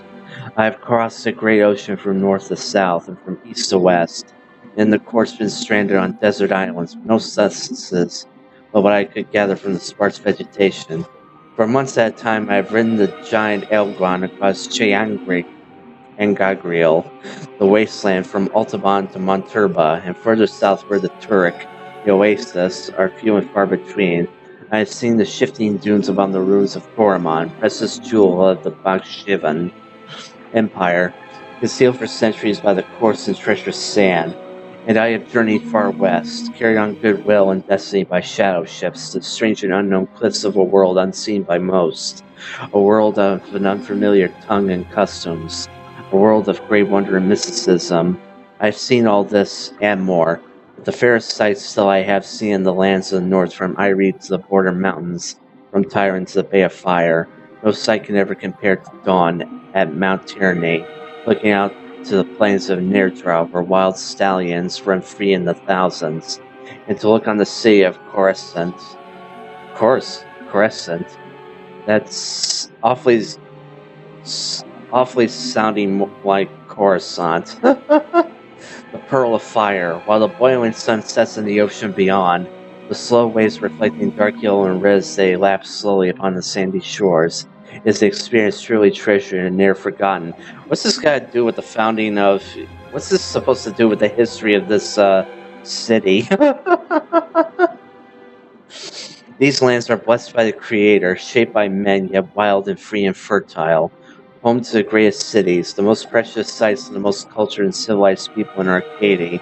Of all the fires I have rested my weary legs by, of all the taverns where I have learned the legends of tale spinners and memorized the song of bards, of all the lands where I have wandered from city to village, it is to the Northlands I return time and time again to learn ever more. Join me now, for I will evoke in you the very emotions I first experienced when visiting the sights and treasures of the northern lands. Join me, I will surely bring you there, to the exotic mists of this blessed land. You will pine for its rugged coasts and green woods and its hardy people, and like me, you will ne'er rest until you can return to yonder shores. Marcuria, O Marcuria, thou unkempt diamond, of capitals thou art by truth the fairest. Thy counsel many seek for knowledge, kept within a century sought and gathered, by men wiser than the ages, brought hither by words of mouth. Marcuria, change thou not the course of war between thine people. Diplomat, wise man, magician, all this and more, thou hast without equal the mark of merit and virtue, written by Jermaine Urthin, a poet. Urthrin, I'm sorry. The August capital of Ariad, the unified country, Marcuria lies on the hardy southern coast of the Northlands. I can't speak for some reason, halfway between Tyran and Coruscant. It is a port of call for merchants, traders, adventurers, and pilgrims from all four continents, a place of commerce and diplomacy for millions of humans and of other species. Ariad is a strong and proud land perched between the plains of Nidra to the north, the land of Tyran to the west, Great Sea to the south, and the forests of the Northlands to the east, inhabited by humans, Tyran, Mole People, and Veneer. Ariad was formed after Marcuria emerged as a major center for diplomacy and trade, and became the banner under which the surrounding lands united as one. Ariad is a democracy, currently led by the Chief Council of the Ariad Flag, Lord Yigbandelan. The High Council, composed of ministers who govern by representation, resides in the Marcurian Hall of Assembly, flanked by the palace and their barracks. The Ariades are traditionalists, and their form of government has barely changed over the last few millennia. In High Tongue, Ariad means unification or assembly. Marcuria is one of the largest cities of Arcadia, the capital of Ariad. and for a center for trade, diplomacy, and cultural diversity, populated by a large variety of races from human to veneer. Arcadia has grown from its origins as the birthplace of humanity to a city of all Arcadians and the hub of the civilized world. Founded 20,000 years ago at the shore of the then unconquerable ocean, it is the first known permanent settlement of the emerging human race. Initially left to its own devices by more developed races, Arcadia grew large and fat and wealthy. With newfound confidence, it passed through a period of expansion which gained it a reputation as a merciless aggressor, which soon brought violent attention from the tyrant in the west and Dolmari in the north. After years of war, Arcadia was decimated and subsequently rebuilt with sufficient reinforcements to weather attacks from both sea and land. Peaceful times followed. Whereupon Arcadia settled into the role it has in today's Arcadia. Although all surrounding areas fall under its jurisdiction, there is sufficient self-governing and few central taxes to appease all but the most disgruntled. The huge areas of farmland around the city benefit from the well-kept roads, markets, and the busy export to other lands. Nearby villages benefit from the military might of Arcadia, protecting against roving barbarians and tyrant armies. And Arcadia also provides the people of the Northlands with one of the best and busiest ports in Arcadia, allowing travel to distant destinations around the world. Okay, then. Are you done? Let me take that back for you. Alright, we got one more book to go. One more book. One more poke at him, and one more book. And then we can finally move on to other stuff. Okay.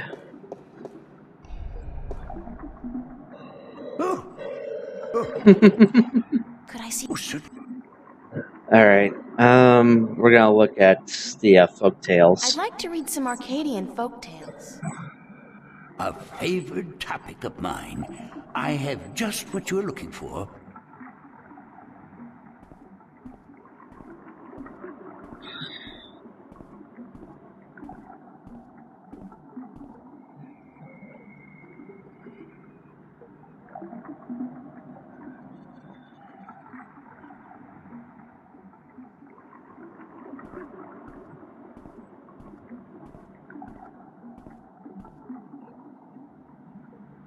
I did find something of interest. I'll leave it here for you to...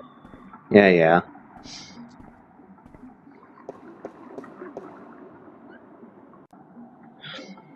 Sadra, the faithful wife. Sadra was married to a brood of a man named Care. He was a bully who drank, cursed, gambled, and beat up his wife when he lost coins at the cups table. Still, Sadra treated Care with respect and care. She fed him when he was hungry, she made his bed and washed his back, and she laid down with him when he told her to. She never complained of her hardships to anyone, even though some days she woke up with bruises all over her body. Despite her husband's treatment, Sadra was a beautiful woman, with lovely dark hair and green eyes, and men would admire her when she went to the market for food on the town. Well, for water, but none dared approach her, fearing her dangerous husband more than they admired her beauty and grace. People would say, "Poor Sadra, she deserves better than what she has. She is so good and patient even though her husband mistreats her every day." But no one was willing to do anything to free her from her husband, as they all feared his wrath. "She chooses her own path," they would say, "and it is not our duty to interfere." Then one day, a tall and handsome prince rode into town to visit with the elder council. When he spotted Sadra carrying 2 heavy buckets from the well to her home at the edge of town, he was taken with her beauty and youth, and he jumped down from his horse to help carry her buckets home. On the way, he offered Sadra courtship, but when told she was already married, he bowed respectfully and excused himself for acting inappropriately. That night, Sadra's husband heard about the prince helping his wife, and after striking her down for letting royalty interfere with her duties, he strode drunkenly, for he had already had his usual fill of dark ale, towards the tavern where the prince and his cohorts were staying. When Care arrived at the tavern, the prince was eating dinner, and when told Sadra's husband was there to see him, the prince stood and waved the man closer. "I must congratulate you on your good taste in marriage," said the prince, "for your wife is the most beautiful and good-hearted woman I have ever met." And then he offered Care a seat and a tall mug of ale. But the angry husband did not appreciate the prince's advances, and he drew his sword and lunged at the prince before his guards could react. The prince was quick and lucky to avoid certain death, But before Care could make a second strike, the prince had recovered his sword from where it stood by the wall and stood ready to fight the brute. "Leave him be," called the prince when his guards drew arms and ran to protect their leash. "This is between him and me." Smiling briefly, he nodded his head to Care and stood to attention. Obviously, his skill with the sword was formidable. Care, a coward at heart, knew that if he fought fairly, he would surely die. He sheathed the sword, but loosened the knife he had tucked up his long sleeve. "My pardon, Prince," said Care. "My love for my wife is such that I am blinded by jealousy. I offer you friendship and apologies." He extended an open hand to the prince and smiled a broad lizard smile. Did he honestly think that he was going to get away with this? The prince, unaware of Care's mistreatment of his faithful wife, smiled back, put down his sword, and extended his own hand. "Your apology is accepted, sir." Then suddenly, Care's knife was in his hand and moving a blur towards the prince's exposed throat. Had it not been for the quick eye of a nearby guard, who, with the broadside of his sword, struck Care on the side of his head, the prince would have been dead. The knife carved a deep scar on the prince's shoulder, but did no serious harm. Care was taken away to the town prison to be judged when the sun rose. His crime was surely punishable by death, especially if Sadra would testify to his cruelty in front of the judge. Free of Care's tyranny, the townspeople now spoke of Sadra's suffering by her husband's hand, but Sadra would not herself, even now, speak against her husband. Instead of being sentenced to death, Care was sent away to work the king's mines for 25 years. Taken with her faithfulness, the prince yet again offered Sadra courtship, but again Sadra declined, for she was still a married woman. Then 1 year later, Care attempted to escape the king's mines by killing 2 guards and climbing the walls, but he was shot down with an arrow and died in agony and disgrace. Again the prince visited Sadra's town, bringing condolences and a renewed offer of courtship. This time Sadra agreed. Months later, the prince and Sadra were married in a glorious ceremony, and when the old king died, the prince became regent, and Sadra his queen. She was as good as a queen as the land had ever seen, and she was loved dearly until the day she died. And her funeral was the grandest and most tearful in memory. The Children of the Lake. There was a village by a lake where no couple had borne a child for 20 years. The villagers were desperate, for without children, their village would wither and die, and they turned to their god for help. Next morning, 50 young children rose out of the misty lake and wandered onto the shores, much to the joy of the childless women. "We are yours," said one of the children, "as long as you remember one thing. You are never to fish from this lake again. Instead, you must learn to hunt in the forest and live off the land." The villagers agreed, though they worried they might go hungry since they were used to catching and eating fish from the lake. It didn't take long before they had taught themselves to hunt and grow wheat and potatoes in the fields. 18 years passed, and then one day an old man grew tired of rabbits and deer and potatoes and bread, and he longed to catch a big fish and cook it over a sizzling fire. He took his boat out to where the villagers would not see him, and he sank his line. Almost immediately, he caught a large trout. But as he was rowing back to shore, he saw the children of the lake wander from their homes back into the dark waters from whence they came. Their mothers called for them, tried to hold on to them, begged them not to leave, but they would not speak. And one by one they disappeared into the lake. The old fisherman then saw, as the children sank into the murky waters, how they turned into large fish and sped off into the deep. He was shameful then, and dropped his catch back into the water, but it was too late, and the village would forever more remain childless. Are you done? Let me take that back for you. Alright, we're done with reading. Now we're going to go to the pier and talk with the captain and his Mojal. Okay. Nebeve, that's his name. I forgot his name. Alright, off we go.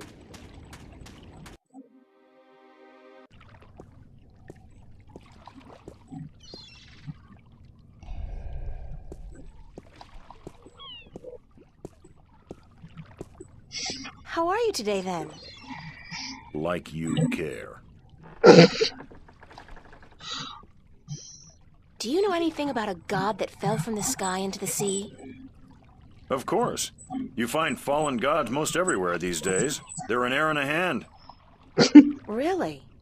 Sarcasm No, again. of course not. There are no fallen gods in the sea. It wouldn't make much sense, would it? If the sea was full of gods just lying about the seabed. So you've never heard of such a thing happening? Now you got it. Do you know the island of Elias? The vacation paradise of the ancient Delmari? Certainly. How do I get there?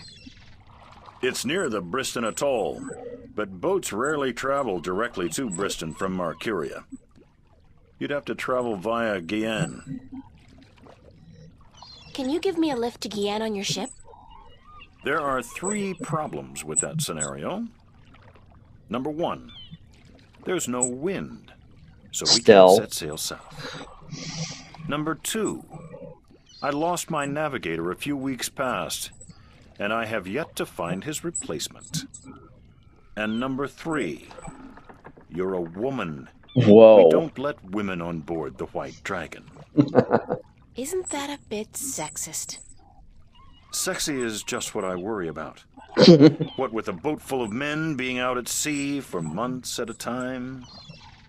Not sexy, sexist. I'm a sailor, girl. What do you expect? Good bedside manners? I'd really appreciate it if I could hitch a ride with you to Guyane. Ain't gonna happen. Sorry. Well, we can't do anything about number 3, but we can do something about number 1 and 2. Now, if you remember earlier, he actually sent out some of his crew to find out what Robert Clax was doing with the wind, and they never came back. Bye. All right.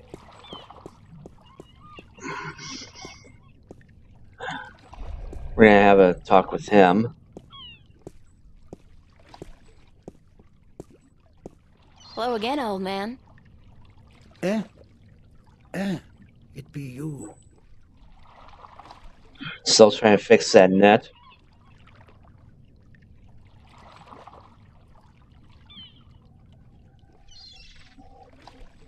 Do you know how I can get passage on a boat going south? Aye, coin be the way, as me beloved wife always be saying. 'Course she'd be running off with a wealthy merchant while I be away at sea. Women, never trusted one I didn't pay for again. I don't have much coin at all. And I be at a loss, as do ye, unless... Unless what? I need coin to travel in a boat unless... what? Unless I be calling in a favor with the good Captain Horatio Nebave, who be traveling to Guyane as soon as the wind be picking up. What kind of favor? Oh, he be owing me from back when I was his captain. Really? Would you cash in your favor with Nebave if I got your bird back? Aye, I be promising anything to get me friend back. It be a deal. And there we go. Do you know the island of Elias? Aye, I be knowing lots and lots about the feared Isle of Elias. It's feared? How? Because it be a place of cannibals. You really don't know anything about the island of Elias, do you? No, I do not. See you later. If I not be dead, aye.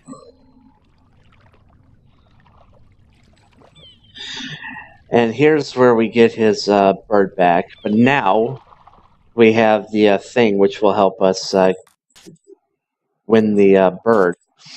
The old sailor down by the docks agreed to help me get a ride south on the White Dragon if I help him get his bird back. How difficult can that be? I keep wondering how much he really cares about that bird. However, if he was willing to risk gamble it away in a game of cups, but hey, that's not my business.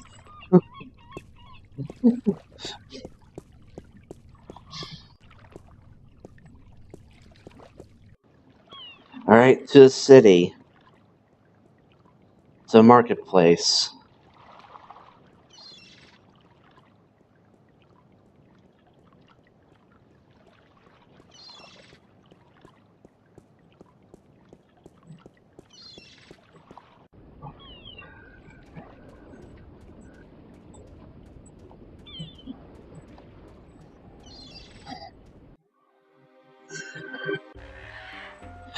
Oh yeah. Also, I don't think the map merchant is happy with us. But ooh, I got a whole handful of these Arcadian iron coins. we're rich. But anyway, let's just give the delivery list to him. What's going on? Why didn't you deliver any maps yesterday?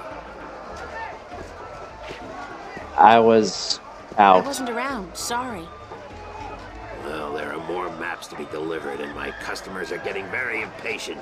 Did you deliver the map to the rolling man? Yes, sir. All right, let me see his signature, and I'll give you your next delivery. Here you go. Here's your next delivery, a map of the Northlands to a Tun Lyak staying at the Journeyman Inn. And be quick about it. She's been waiting since the day before yesterday.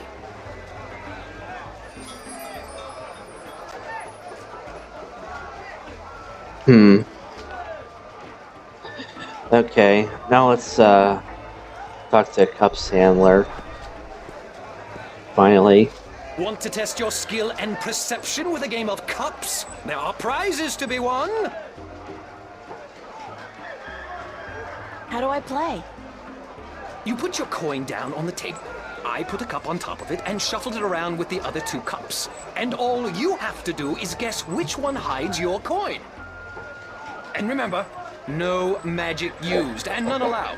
This amulet right here will light up if you use magic. Then you'll be banned. For life! Mind if I ask you a couple of questions? Time is money, so make it quick. Yeah. Yeah, why not? What do you know about Vestrum Tobias? Vestrum Tobias, eh? The High Priest of the Sentinel himself. Did you know they call themselves the Fathers? It's a joke. When was the last time they did anything for us, the people? No. They are only interested in sticking with their outdated customs and keeping their secrets under lock. I'm getting more and more inclined to listen to these new people, the Vanguard. Their ideas appeal to me. They may be radical, but we're past due for a change.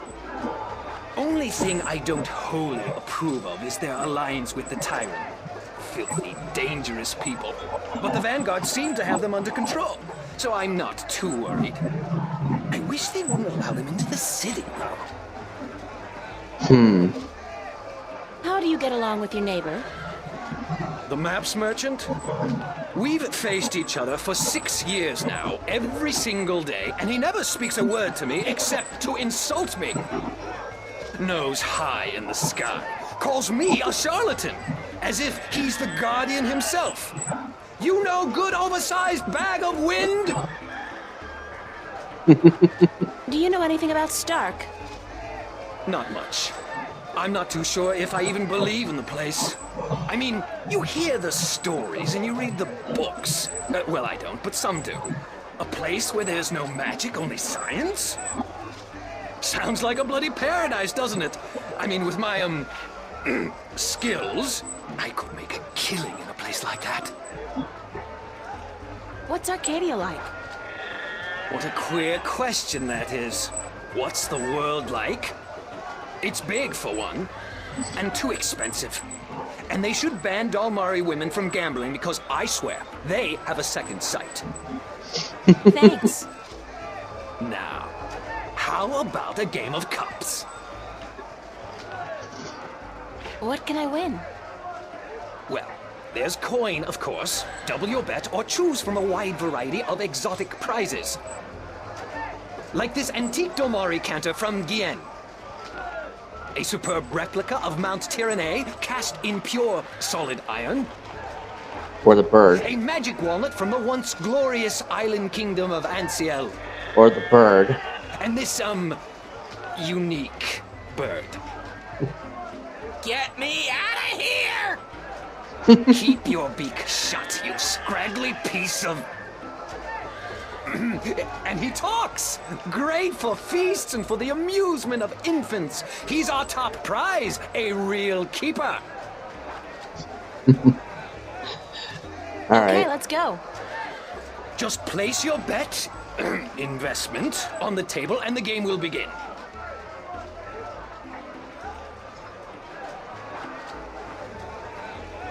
Come on, there we go. Wait, April, what the hell? Where are you going? Right here, on the table. Here's my coin. Now, how do I play? I place one cup on top of your coin, like so. Then, I shuffle them, like so. Now, you guess which cup hides your coin. If you get it right, you win another coin. 3 in a row, and you win a prize. Alright, and here's where we use the screwdriver. I think if one moves, that's where it is. Nothing happened.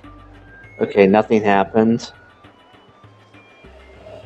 Aha! Hey, that cup moved. It's gotta be this one. That's correct, but that's... You used magic, didn't you? You used your magic wand. Nuh-uh. Your amulet didn't light up, did it? No, but it's impossible. Because you use magic yourself? Because nobody's supposed to ever win your game? They have a name for people like you, sir. Con artist. What? I'm outraged! I'm outraged! Whatever. I want my prize. Prize? You don't get a prize for winning once. Especially when you're cheating. You cheat. You want me to call the city guard? I demand a prize. Oh, by the gods of gambling. Here, take this and leave me be.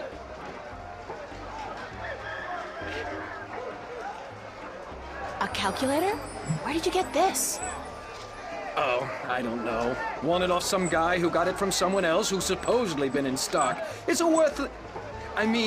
it's a valuable souvenir from the mysterious and elusive world of logic. Now, would you please let me be? Let someone else play. Yes? Well, we got a calculator. It's gonna come in handy later. I still want that bird. But, come on. I'm clicking. It's a talking bird. Yes. There we go. I'm not talking to you, you cheat. Okay, can I at least have the bird can I play again? No. The bird. God damn it. Can I throttle him? That's the guy in charge of the Cups game. What do I do?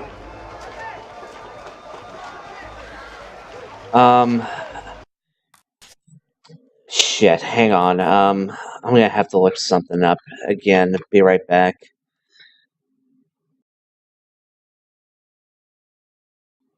Okay, I didn't have to look it up. I just remembered. It is... You have to give the screwdriver to him. I'll make a trade with you. My magic wand for one of your prizes, and then I'll leave your game alone. What's the catch? No catch. You get a magic wand, and I get one of your exotic prizes. All right. Fair enough. Which prize would you like? The talking bird. That scraggly heap of...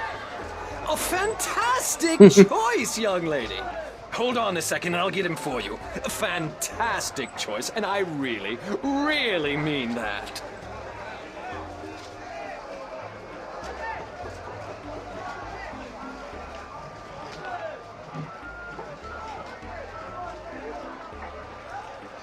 Don't manhandle him.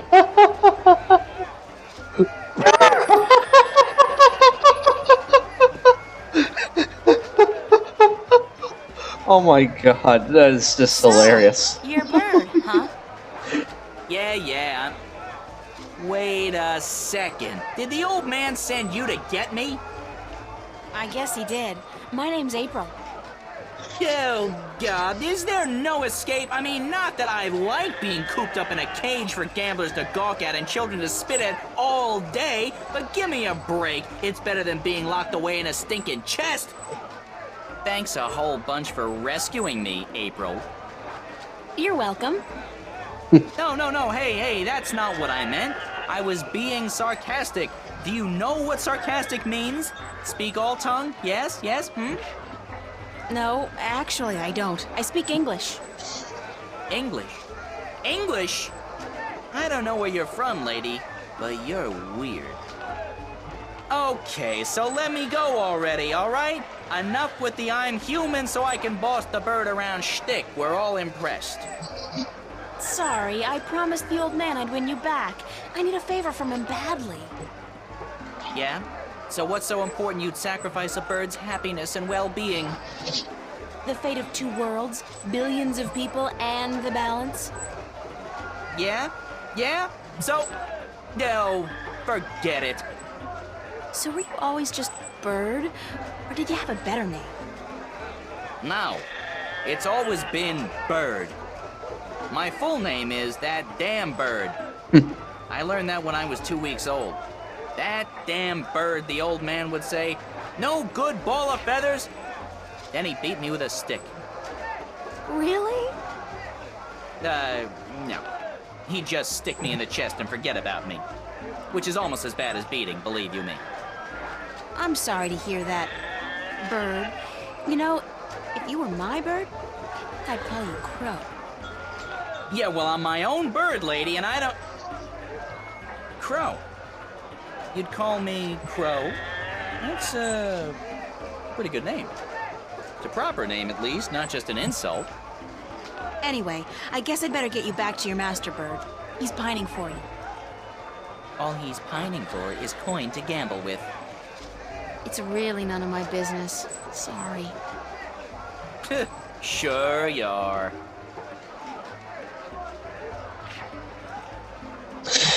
But I like that earlier animation, which she just stuffed Bird into her pants pocket.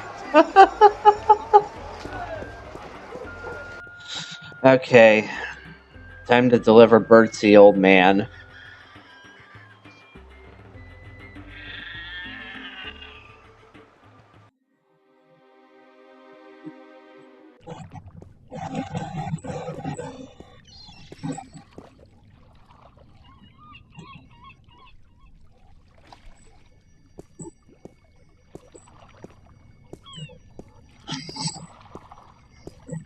Here's your bird, sir. It wasn't easy, but I got him back. I sure hope you're grateful. Bird, blessed be the balance, me faithful friend and companion be back. No, not back in the chest, not in the chest!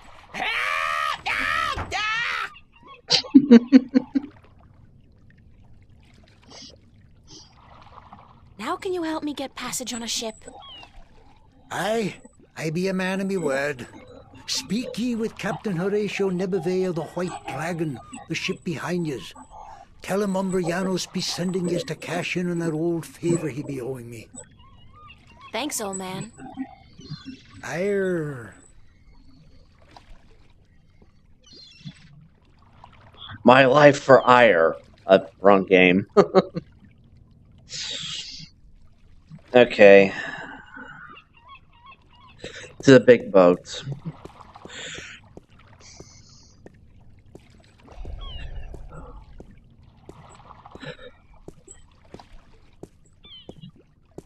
Hello.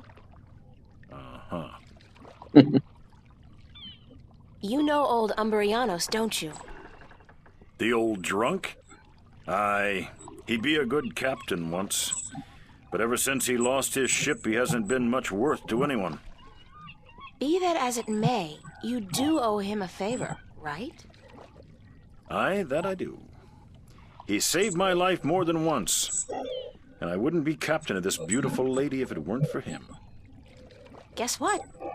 I'm here to cash in on that favor. I'll be damned. What did you do for the old geezer? Promise him your hand in marriage? Don't you mind that, old boy. Just get ready to sail south. You're giving me a lift to the island of Elias. I mean, since you're already heading for Gien. I am? That could prove a little tricky. Yeah, I know, no wind. How come? And no crew. For one, there is no wind. That accursed alchemist up north has put some kind of spell on the wind. Clax, I believe his name is. Roper Clax. Lives in a bloody rock somewhere beyond Riverwood. As long as he's got his dirty claws on the wind, this vessel ain't going nowhere. Then there's a little problem with my crew. I can't very well leave the harbor without a navigator, and my last one decided he didn't much care for the sea anymore and went off to marry a serving maid. But, okay. Let's say I manage to free the wind and find you a new navigator. Then will you drop me off on Elias? You think you will be able to defeat Clax, free the wind, and find me a new navigator? By Jaw's pus-filled left eye, if you do such a trick, then I'll take you wherever you wish to go. Most likely they'll be holding your funeral within the week, girl. Just leave the madman be and let the army deal with him. Never you mind, as long as you keep your promise and take me to Elias. What's with Elias, anyhow? It's been deserted for hundreds of years, ever since the Dolmari fell victim to the Great Plague. I need to visit the Elation people, to listen to some of their stories. As if there aren't enough stories here. Huh. It takes all sorts, that be for sure. Okay, scratch that one off the list. I've turned into everybody's little errand boy, girl, person. I do one favor for one person, boom, I'm running around the entire Northland solving people's problems. This time it's some whacked out magician, alchemist up north somewhere.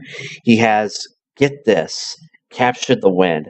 How the hell do you capture the wind? I mean, I can just wave my hand a bit and voila, instant win, but who am I to argue? Magic's never really been my forte, so I don't have a choice. I'll have to travel north to try to talk this alchemist, this Roper Clax guy, into releasing the wind and then come back here. I don't even know how much time we have left before chaos destroys the world, so I'll have to hurry. And since I'm not particularly familiar with the lay of the Northland, so to speak, I'll need a map. Okay. Here, let me save here. Just for shits and giggles, let's just turn the last map in. Let's go to Journeyman Inn. It's not going to help with anything. It's not going to do any progress. I just want to do it just for the hell of it, just to see what will happen. I don't know if the character I got turned this into will actually be there, but we'll see. Couldn't Hoyt.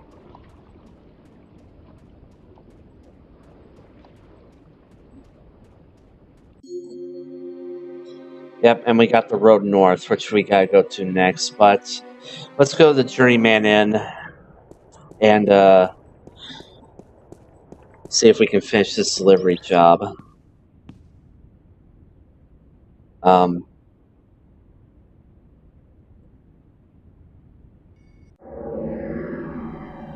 One map to Sea of Songs to Captain Horatio Nibive of the White Draic.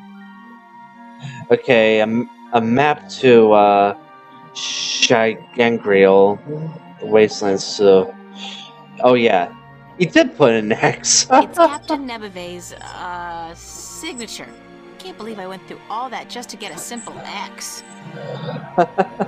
It's Brian Westhouse's signature. Yeah. One map of the Northlands to be delivered to Tonlyak at the Journeyman Inn.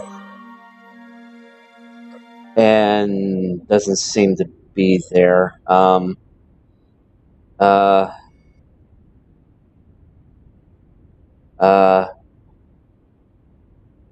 okay, I guess not. Never mind then.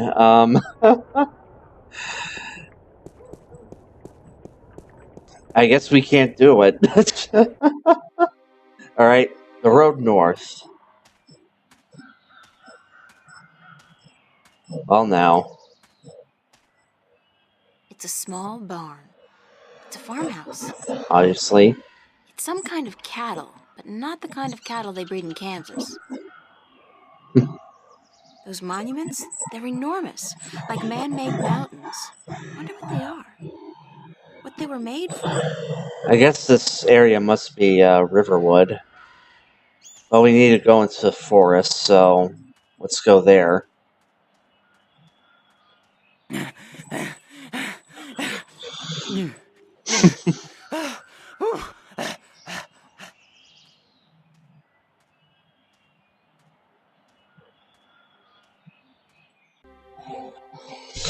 Well, now.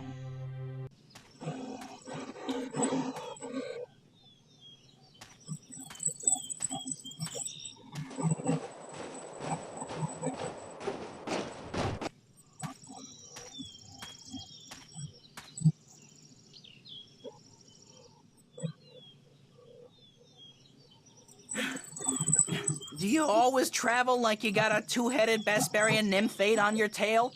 I couldn't keep up half the time. Crow, is that you?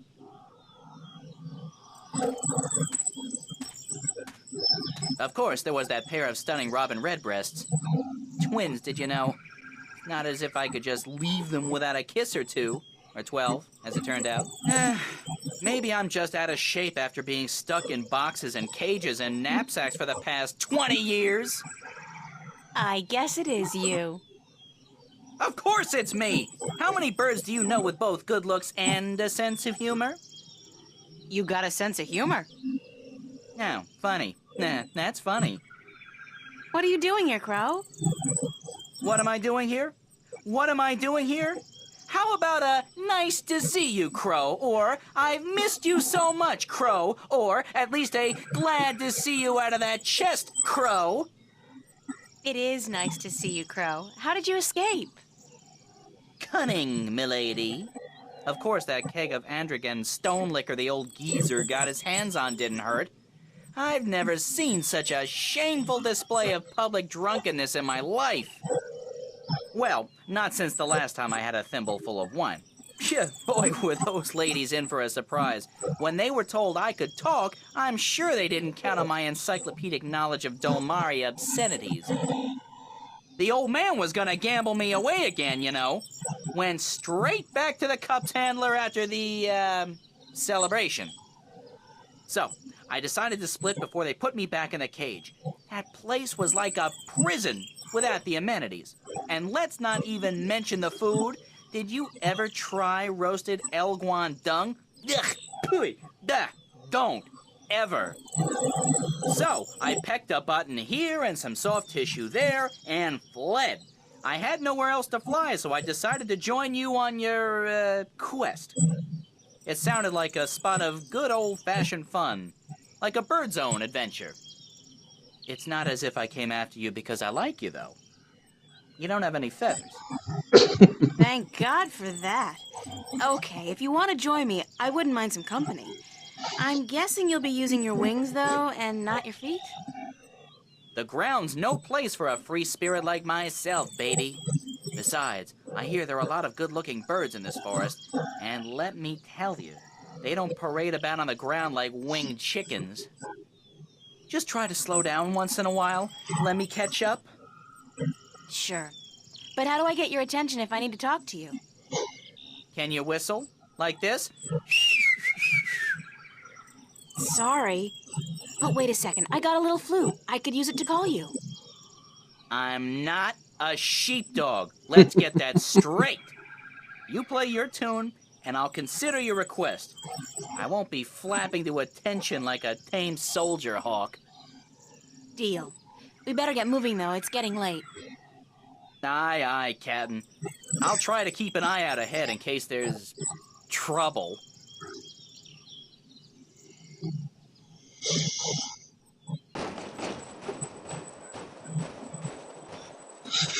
Okay then, we actually got a new best friend. His name is no longer Bert anymore. It's Crow. And he is the best character in the game, other than Flipper Burns, of course. Monday, July 31st. I have no idea what year it is in Arcadia. On the road north, I made a friend. He's very nice, very funny, and he's a bird, a talking bird. Crow named Bird. He's not actually a crow, but he reminds me of one. And his personality is a lot like Crow Boy's, my favorite cartoon character. He escaped from his owner, or captor to be honest, and decided to join me on my little adventure. I'm just so happy to have somebody to talk to, and with luck, he'll be able to help me out once in a while as well. We agreed that I'll use my flute to call on him whenever I need him. You may not be able to tell from my writing, but there's a big silly grin on my face right now. I think that's supposed to be grin. Okay, let me save it here. I'm sorry again, folks, but I gotta go to the bathroom. Be right back. Kind of annoying, isn't it? Okay, alright. Okay, this will be the last time I actually go for a break again. And we're almost close to finishing this chapter, so let's go deeper into the forest here.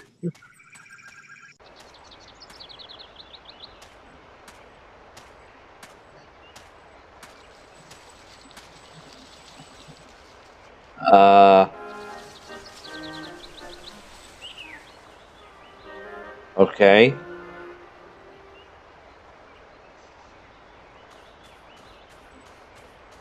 Oh dear. Oh dear me. Please, human, don't kill me and skin me. I haven't even sung to the soil yet. Don't worry, I'm not going to kill you or skin you. Oh my. That is good news. Very good indeed. Who are you? My name's April. What's yours? In my language, it's Bandu Umana Banta Aurubana Bitana Benort. It means the little one who tries hard to live up to his father who sings to the soil. That's a mouthful. So, what do I call you? You can call me Ben Bandu, the sad little one. Banda is the name of my people. We are the little ones. Wait a minute. Aren't your people called the Mole People? That's what the city dwellers and farmers call us. They say it with sharp tongue. Moles. Dirt diggers. They don't like us very much. They got the first Our given jewel. name is Banda, the little ones. Or the Banda Banta, the little ones who sing to the soil. How do you sing to the soil? When we're old enough, and we found our voices, we just sing, and the earth shapes itself to our needs. We live in harmony with the earth, just like the birds do with the air. Why are you sad, Ben Bandu? I'm looking for my brother. He's been gone in the forest for many days, and I've not heard him sing to us. Our people don't walk about the forest much. It's too dangerous for us. You haven't seen my brother, have you? He's short, about my height, with a tan coat and a mischievous glint in his eye. You're the first mole. The first Banda I've met. Oh dear. I hope he's all right. A lot of our people have disappeared this summer. What happened to the Banda that disappeared? We don't really know. But there's something evil in this forest. Something that doesn't like the Banda. I shouldn't be out here looking, but I must find my brother. If I see him, I'll let him know you're looking for him. Oh, thank you. Thank you ever so much. Good luck on your search, Ben Bandu. Sad little one. And the best of luck to you, April. Please, if you see my brother, tell him to come home. We're all so very worried.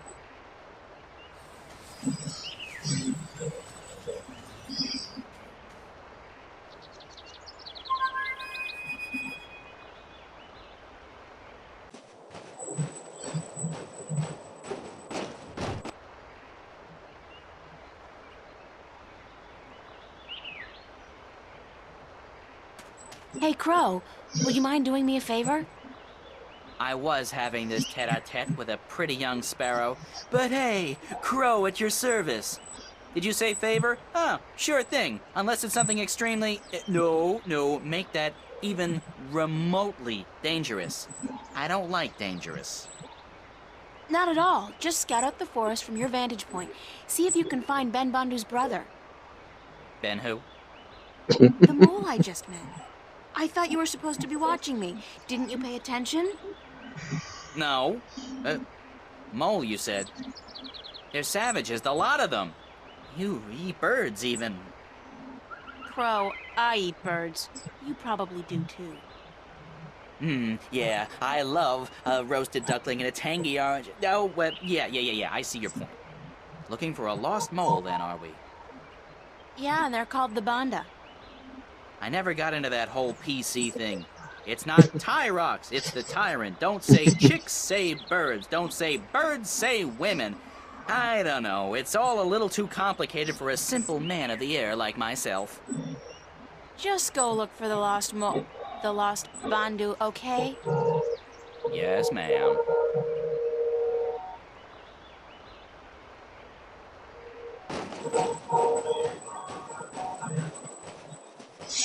The bridge is out! Damn! Well, we're not going that way. The bridge has been completely destroyed. The edges are charred. Whatever caused this, it couldn't have been floodwater or simple wear and tear. I'll have to find some other way across. This gorge is too deep to cross and the river too fierce.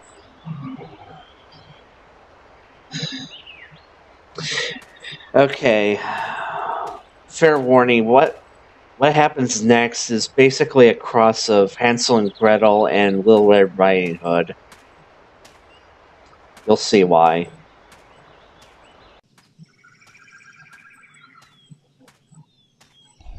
It's a woman, I guess. An old woman, and it looks like she's in pain.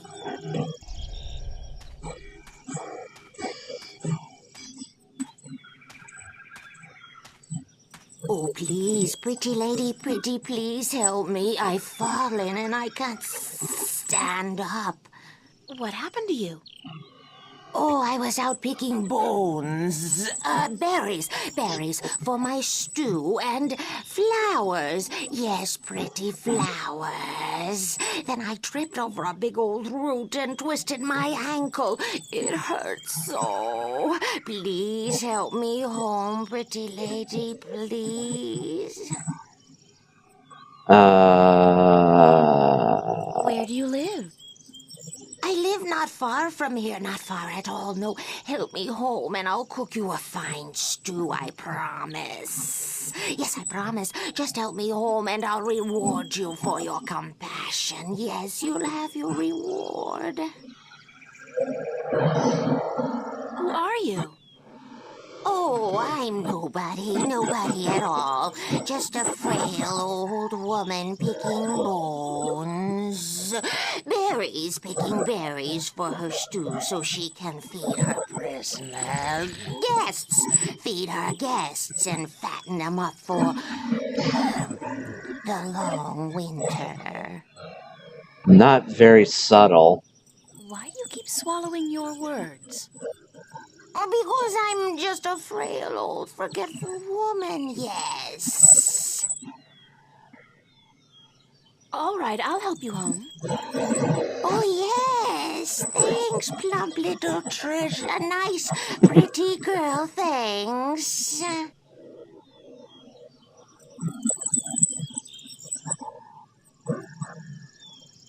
You gotta actually pick her up.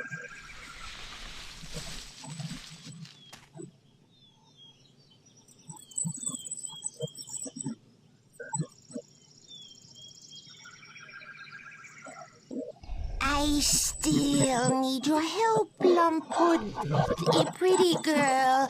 I can't walk all the way home by myself, you see. Help me home and I'll cook you a good, thick, creamy stew. Yum, I'm getting hungry myself. Let's go. Lead the way, ma'am. Yes, let's go. Come on, just follow me, my sweet treat. Yeah, totally not sus at all.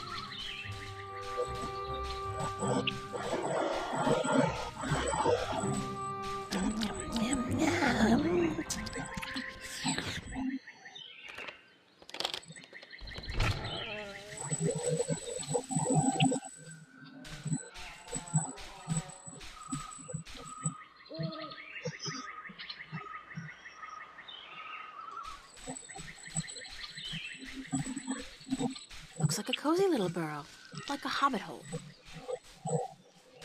That's copyrighted. You can't say that, April. They Mushrooms? don't look like the edible sort.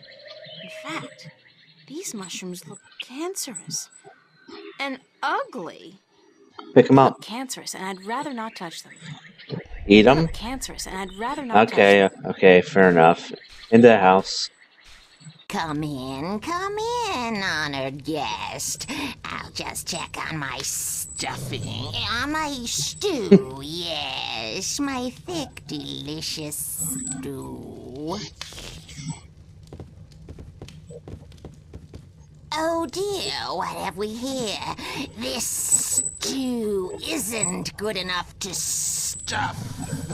To serve a guest as plump, as well-built and delicious, as honored as you, my dear. Why don't you just wait here and I will go pick some more berries and spices for my stuff. My stew. But wait, what about your bad back?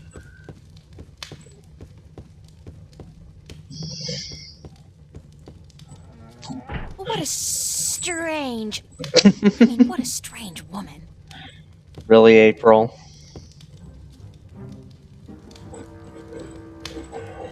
There's something not quite right about this place. Gee, you think? Like those skulls, for one. They look disturbingly humanoid. Alright, let's look around here. Where's it coming from? The cabinet with the big lock on it. But first, let's look around. It's a wooden table with a tablecloth made of some kind of animal skin. Okay, here's a... It's a loose floorboard. Let's remember this and where it It's is. a large fireplace and a fierce fire. Something's cooking, all right. I just can't put my finger on what exactly. Rabbit stew.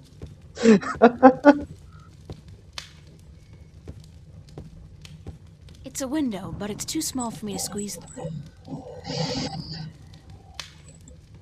I can't climb up there. Besides, I'm too big to fit through that tiny window. Let's see what happens if we try to lead through the door. The door's locked from the outside. Yep. Wait a second. The door's locked? Oh my god, the door is locked! I'm trapped! Yep. What are those things? They look like... Is that blood? What does this creature do to people? Grotesque decor.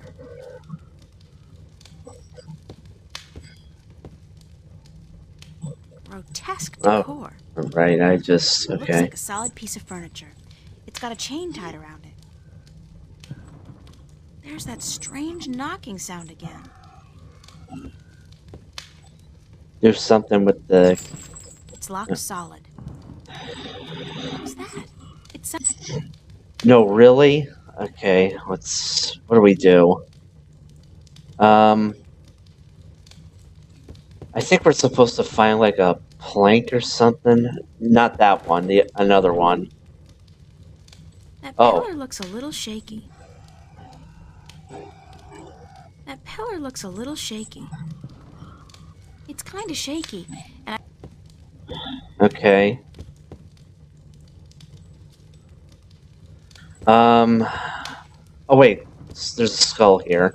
it's a small humanoid skull, like that of a child. Good God!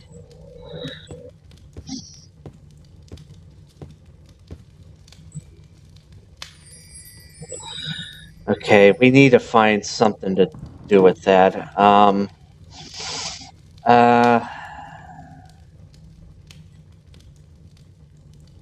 I don't know.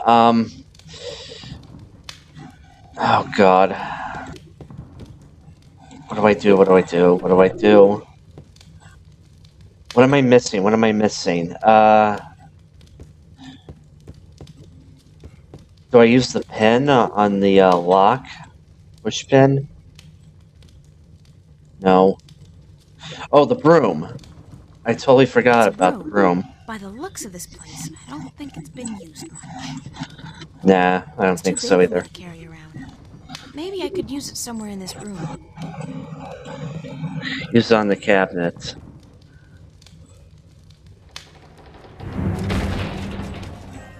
Oh, dear me.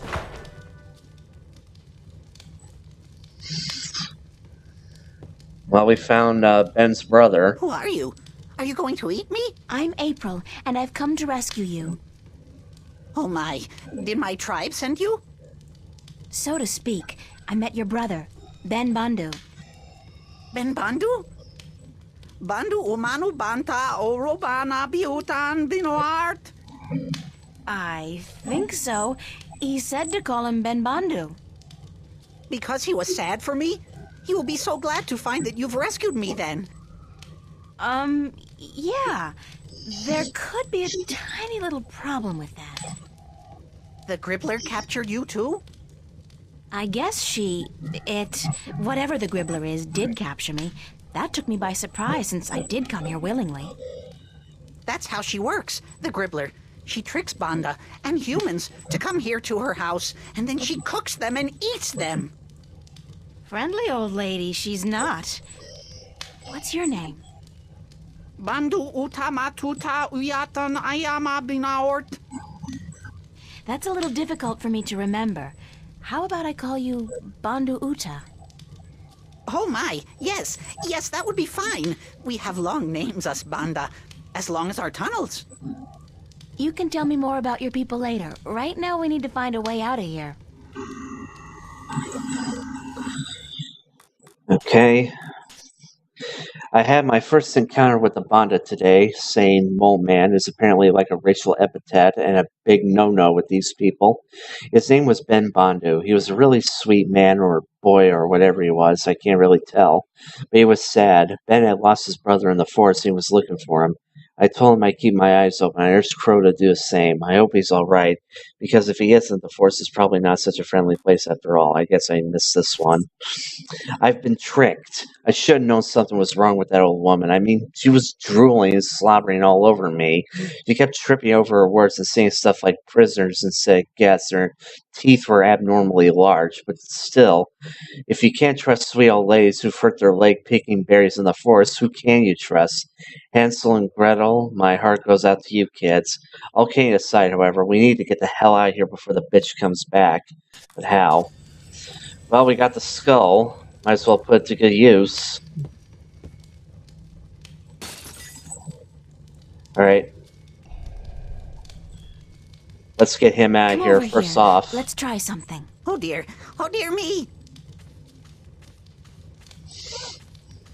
What are you going to do? I'm gonna get you out of here. Hold on.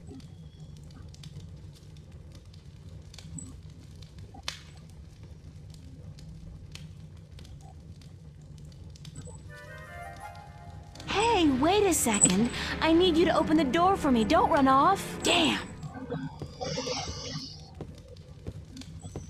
What the hell am I gonna do now? Oh no. I am back with the berries and... What's happened here? Why is the...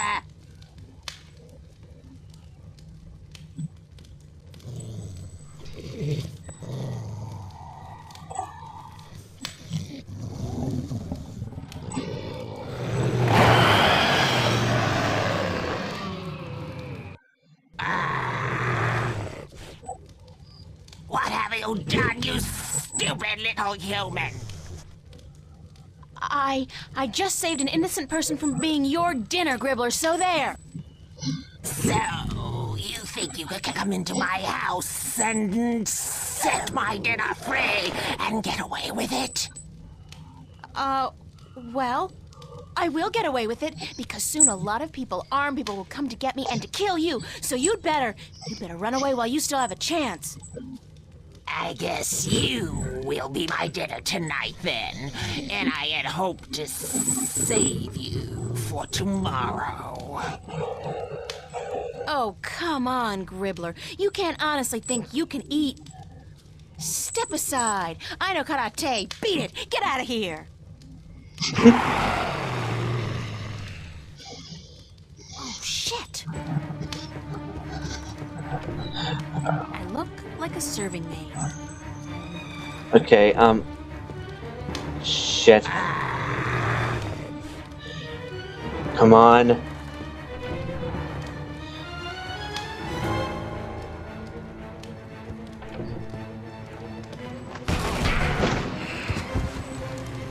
Bullseye. Okay.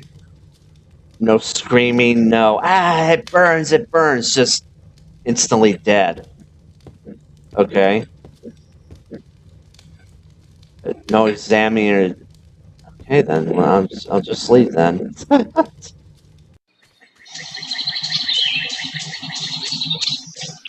Hi, Ben. Oh dear, where's the monster? She vanished like smoke up a chimney. Do you know what happened to your brother? He just ran off, didn't even stop to say goodbye. I met him back on the road. He was running like the wind. Said that when you helped him out of the window, he spotted the Gribbler returning, so he went to get help. I told him to alert the village, gather as many of the Banda as possible, and come back here, and that I'd try my best to aid you in the meanwhile. Thank you, that was very brave of you. Brave of me? Oh my. You defeated the Gribbler. You are a hero. I owe the life of my brother to you, the life of everyone in our tribe. I know my fellow Banda will want to reward you for your gracious deeds. You are invited to our village with me, and I will tell my people to prepare a grand feast for you. You don't have to do that, Ben. I just did what anybody would have done. But you did it. Give me your map, and I will show you where our village is. Then I must run ahead to tell the Banda that the Gribbler is no more.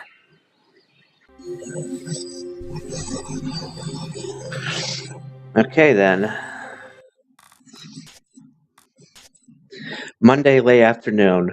Wow, what a day this has been. I met a bunch of new people, including a couple of furry guys and a talking bird, killed an old witch, freed a captured Bandu, and was invited to the Banda village for a feast in my honor. Compare this to last week where the dramatic highlight of my day was getting sausage on my pizza instead of pepperoni. I feel so empowered and starving.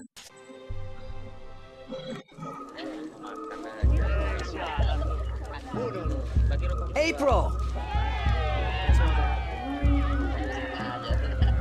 Not much of a village, ain't it? I'm so glad you could come to our village and sit by our fires so we can thank you in the proper manner.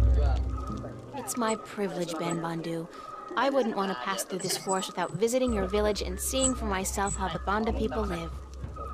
Oh my, you speak so eloquently. My brother sits by the fire. I know he wishes to speak with you, but the elder would speak with you first. He rests in his hammock up on the mound. Go speak with him, and then come down again, so we can celebrate the death of the Gribbler and the brave escape of April Ryan and Ben Bandu's brother.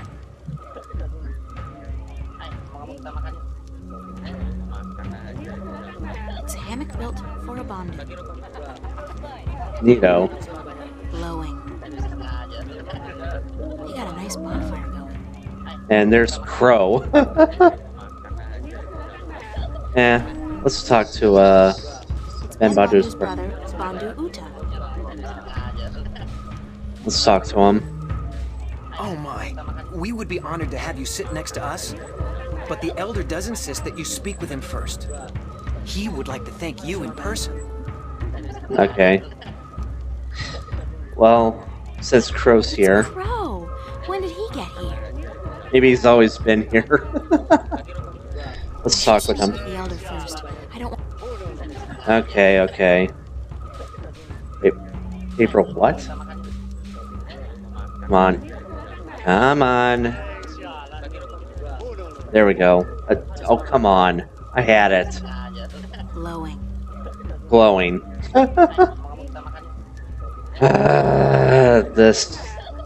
The clicking in this game. Come on. Glowing. Yes, glowing. There we go, thank God.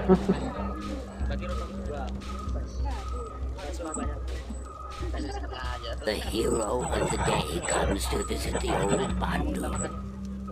Let me see your face, human. Make yourself shorter. That's much better. The human is closer to the soil now, and she may even feel it like we do.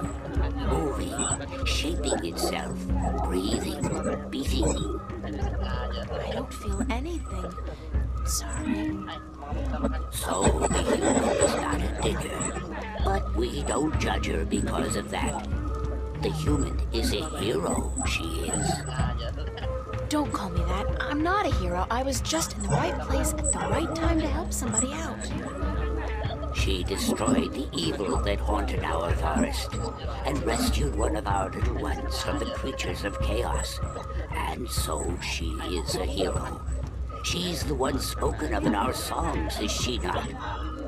The one who will deliver us from an evil presence and who will go on to save the balance. You are she, are you not? I don't know. Well, we will see, we will see. You will sleep in our spirit dig tonight, and then tomorrow we will see. But now you must enjoy yourself. This feast is in your honor to show our appreciation for your courage. Thank you. Go, eat and drink and dance, and then go to sleep in the spirit dig. We will talk tomorrow before you continue your journey. You are on a journey, are you not? A very long one. Yeah. We are all on a journey, but yours is the most important one ever. So go. I will smoke my pipe and think on prophecies and songs. Go.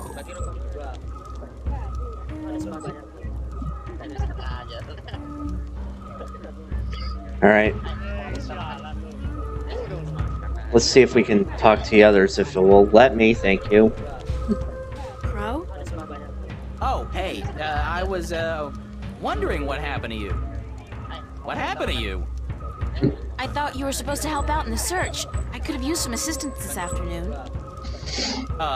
Yeah, but I did find some banda, didn't I? Just not the one we were looking for is all. And besides, I was beat. My wings can only carry me so far before I need a twig to rest on and a couple of juicy berries. Speaking of berries, did you taste the ones they got here? The word is yum. Big yum. I don't know what they soak them in, but hoo-hoo, man! Well, at least you're okay. No, sure, you know me. I could use a good flea plucking, though. Care to reward me for my diligence? Diligence? I'm guessing I'll be plucking my own fleas tonight, then, and I'm okay with that. I'm blaming you if I wake up with a crick in the neck tomorrow, though.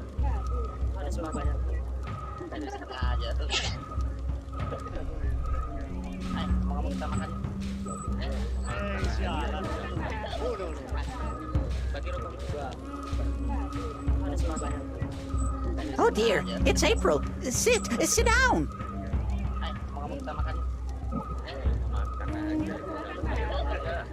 Are you feeling all right? I thought you disappeared on me back at the Gribbler's lair. Oh dear, I do apologize. I saw the Gribbler return from the forest, so I ran into the bushes and headed straight for the village. I was going to get help, you understand, but then I bumped into my brother, and I told him what was happening. Well, I'm glad you're okay. Thanks to you, April. How did you kill the Gribbler?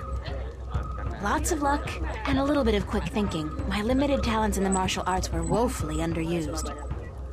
Were you frightened? I don't think I've ever been so frightened in my entire life. Kinda exhilarating, actually. Although at this point, I think I've had quite enough excitement for a lifetime. Oh, dear me. I could never be as brave as you, April. Ever. What is the spirit dig the Elder told me about? Oh, it's a sacred place. A very sacred place. It's where we, the Banda, can speak with our ancestors, ask them questions, and learn from their wisdom. Yeah? Well, the Elder said I was to sleep there tonight. He did? The Elder said that? Then you have been honored by him, April. Only those worthy of the spirits of our ancestors can spend the night in the spirit dig. Where is the spirit dig? Right behind you, at the far end of our green. Oh, there it is. Now I see it. Okay. For some reason, I can't see it on my screen. It's kind of dark. Where did you say the spirit dig was again? Oh, God damn it. Right behind you, April. The entrance faces our green. Okay. Enjoy the party, guys. It's this one, But I it's in think. your honor, April. You must enjoy it yourself, too.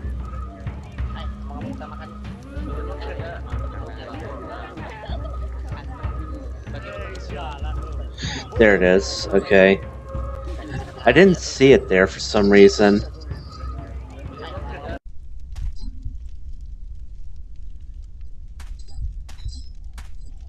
Mushroom beds. There are tunnels extending down into the earth behind the screen. It's not a big fire, but it's comfortably warm in here, and the smoke has a very pleasant, very mellow texture to it. Mushrooms? Or chairs? Or both? Okay. I guess we might as well Some go kind of sleep. bed Yeah. made with twigs and moss. Not as comfortable as a real mattress, I'm sure, but it'll do. Yep. Yep. I'll Go just sleep. lie down for a few. No, screw that. I'm getting a good night's sleep. That's what I'm doing. I've never been this tired in my life.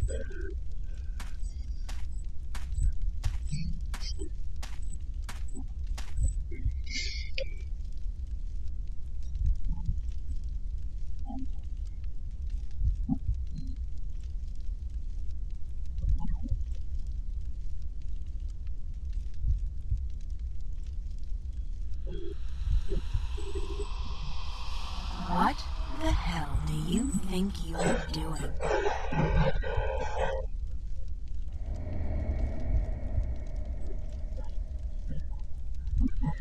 What? What are you doing here, you arrogant bitch? You don't think you can really save the world, do you? Who are you? Don't tell me you don't recognize me, April Ryan. I'm you. Oh, it's one of those tents. Impossible. This is just another dream. I must be dreaming. Think again, loser. This is as real as it gets. Why are you here? I'm sending you home, that's what. You're a sad little twit, don't you realize that? There's no point subjecting the entire world, two worlds, to your feeble attempts at redeeming yourself, is there? Go away, leave me alone. How the hell am I supposed to do that, Einstein? I am you. You are me. Unfortunately for the both of us, we're inseparable. I don't need this Freudian id crap. Not now. There's so much I have to do, so many people I have to help. Oh yeah? Like you really believe that? Like you give a shit about those people? You're doing this for yourself, April, and that's why you're gonna fail. Shut up! Shut up! That's always your way out, isn't it? Telling people to shut up when they speak the truth and shutting them out when they're getting too close for comfort. Hey, don't tell me I do it because Daddy hurt me. Screw that. How do you think you're gonna hold up when this job gets tough if you can't rely on anybody or believe in anything? I'm doing it, aren't I? Yeah, because what kind of choice did you have? Face your problems back home? Face the nightmares? I don't think so. So you run, and you think you're putting distance between yourself and your fear of the past and the present? But all you're doing is running straight into an inevitable nervous breakdown. Like right now. You're talking to yourself, April. No, that's not something a mentally stable person would do, is it? Shut up! Shut up! It's okay, April. It's okay. Charlie? Charlie, is that you? Don't you worry. I'm here. I'll take good care of you. Oh, God, Charlie, I'm so glad that you're not here. You can't be. I'm still dreaming. No, you're not dreaming. I'm here, but in spirit only. Is it? Is it really you, Charlie? We are Charlie, your friend. We feel his heart and his mind, and his sleeping spirit joins us. But we speak from the great digs of the beyond, where the songs of the banda never end. Are they dead? We have passed into the soil. We are spirits, and we have come to guide you. Why, Charlie? Why do you show me Charlie? He loves you, and so he guides us here, into your heart and mind. He loves me? Charlie loves me? Hey, you wanted to friend zone him. You are not alone in the world, April. There are many who care for you. Your friends and your family. Your real family. You are not alone in your journey through life. What do you know about my family? My real family? They watch out for you, April.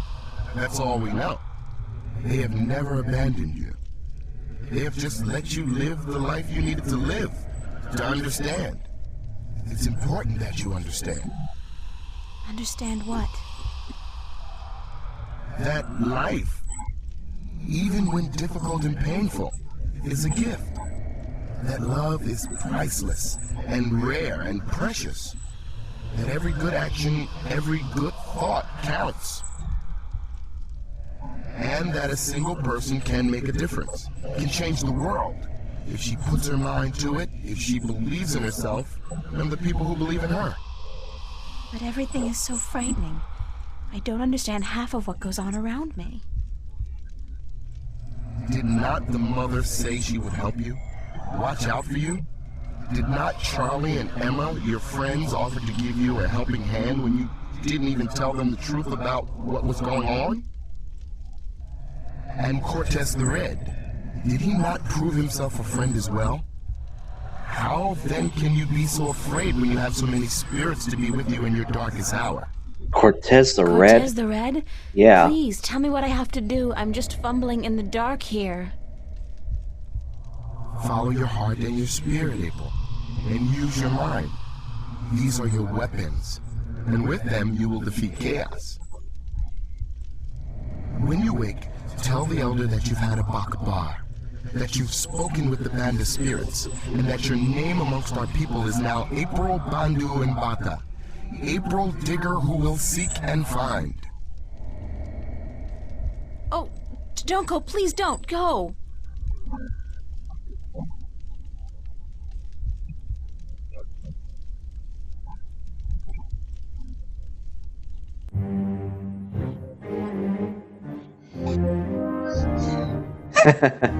There and back again.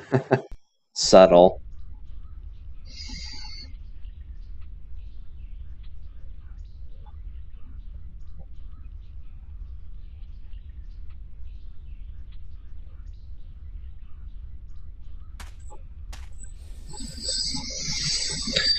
Okay. Tuesday morning. I guess I had what you would call a spiritual awakening last night, or at least a visit from the spirit world, whatever that is. Either that or an incredibly vivid dream. But I'm betting that's not it. Say hello to the ghost of Christmas future, April. Staring yourself in the eye and realizing you're a complete bitch is not an occasion to be celebrated. Okay, so she wasn't really me, but the things she said have all crossed my mind from time to time, especially lately. As for Charlie, does he really love me? I mean, like, love me? I had no idea. No, that's a lie. I guess I had some idea, but I didn't really want to deal with it because I just don't feel that way about him. He's sweet and kind, and I simply have a tendency to fall for the wrong guys for the wrong reasons. Like now, like with, oh no, I'm not even going to think about that. I should probably go see Elder. What's that mean? Anyway, I'm going to leave it off here for now, and I will see you all later.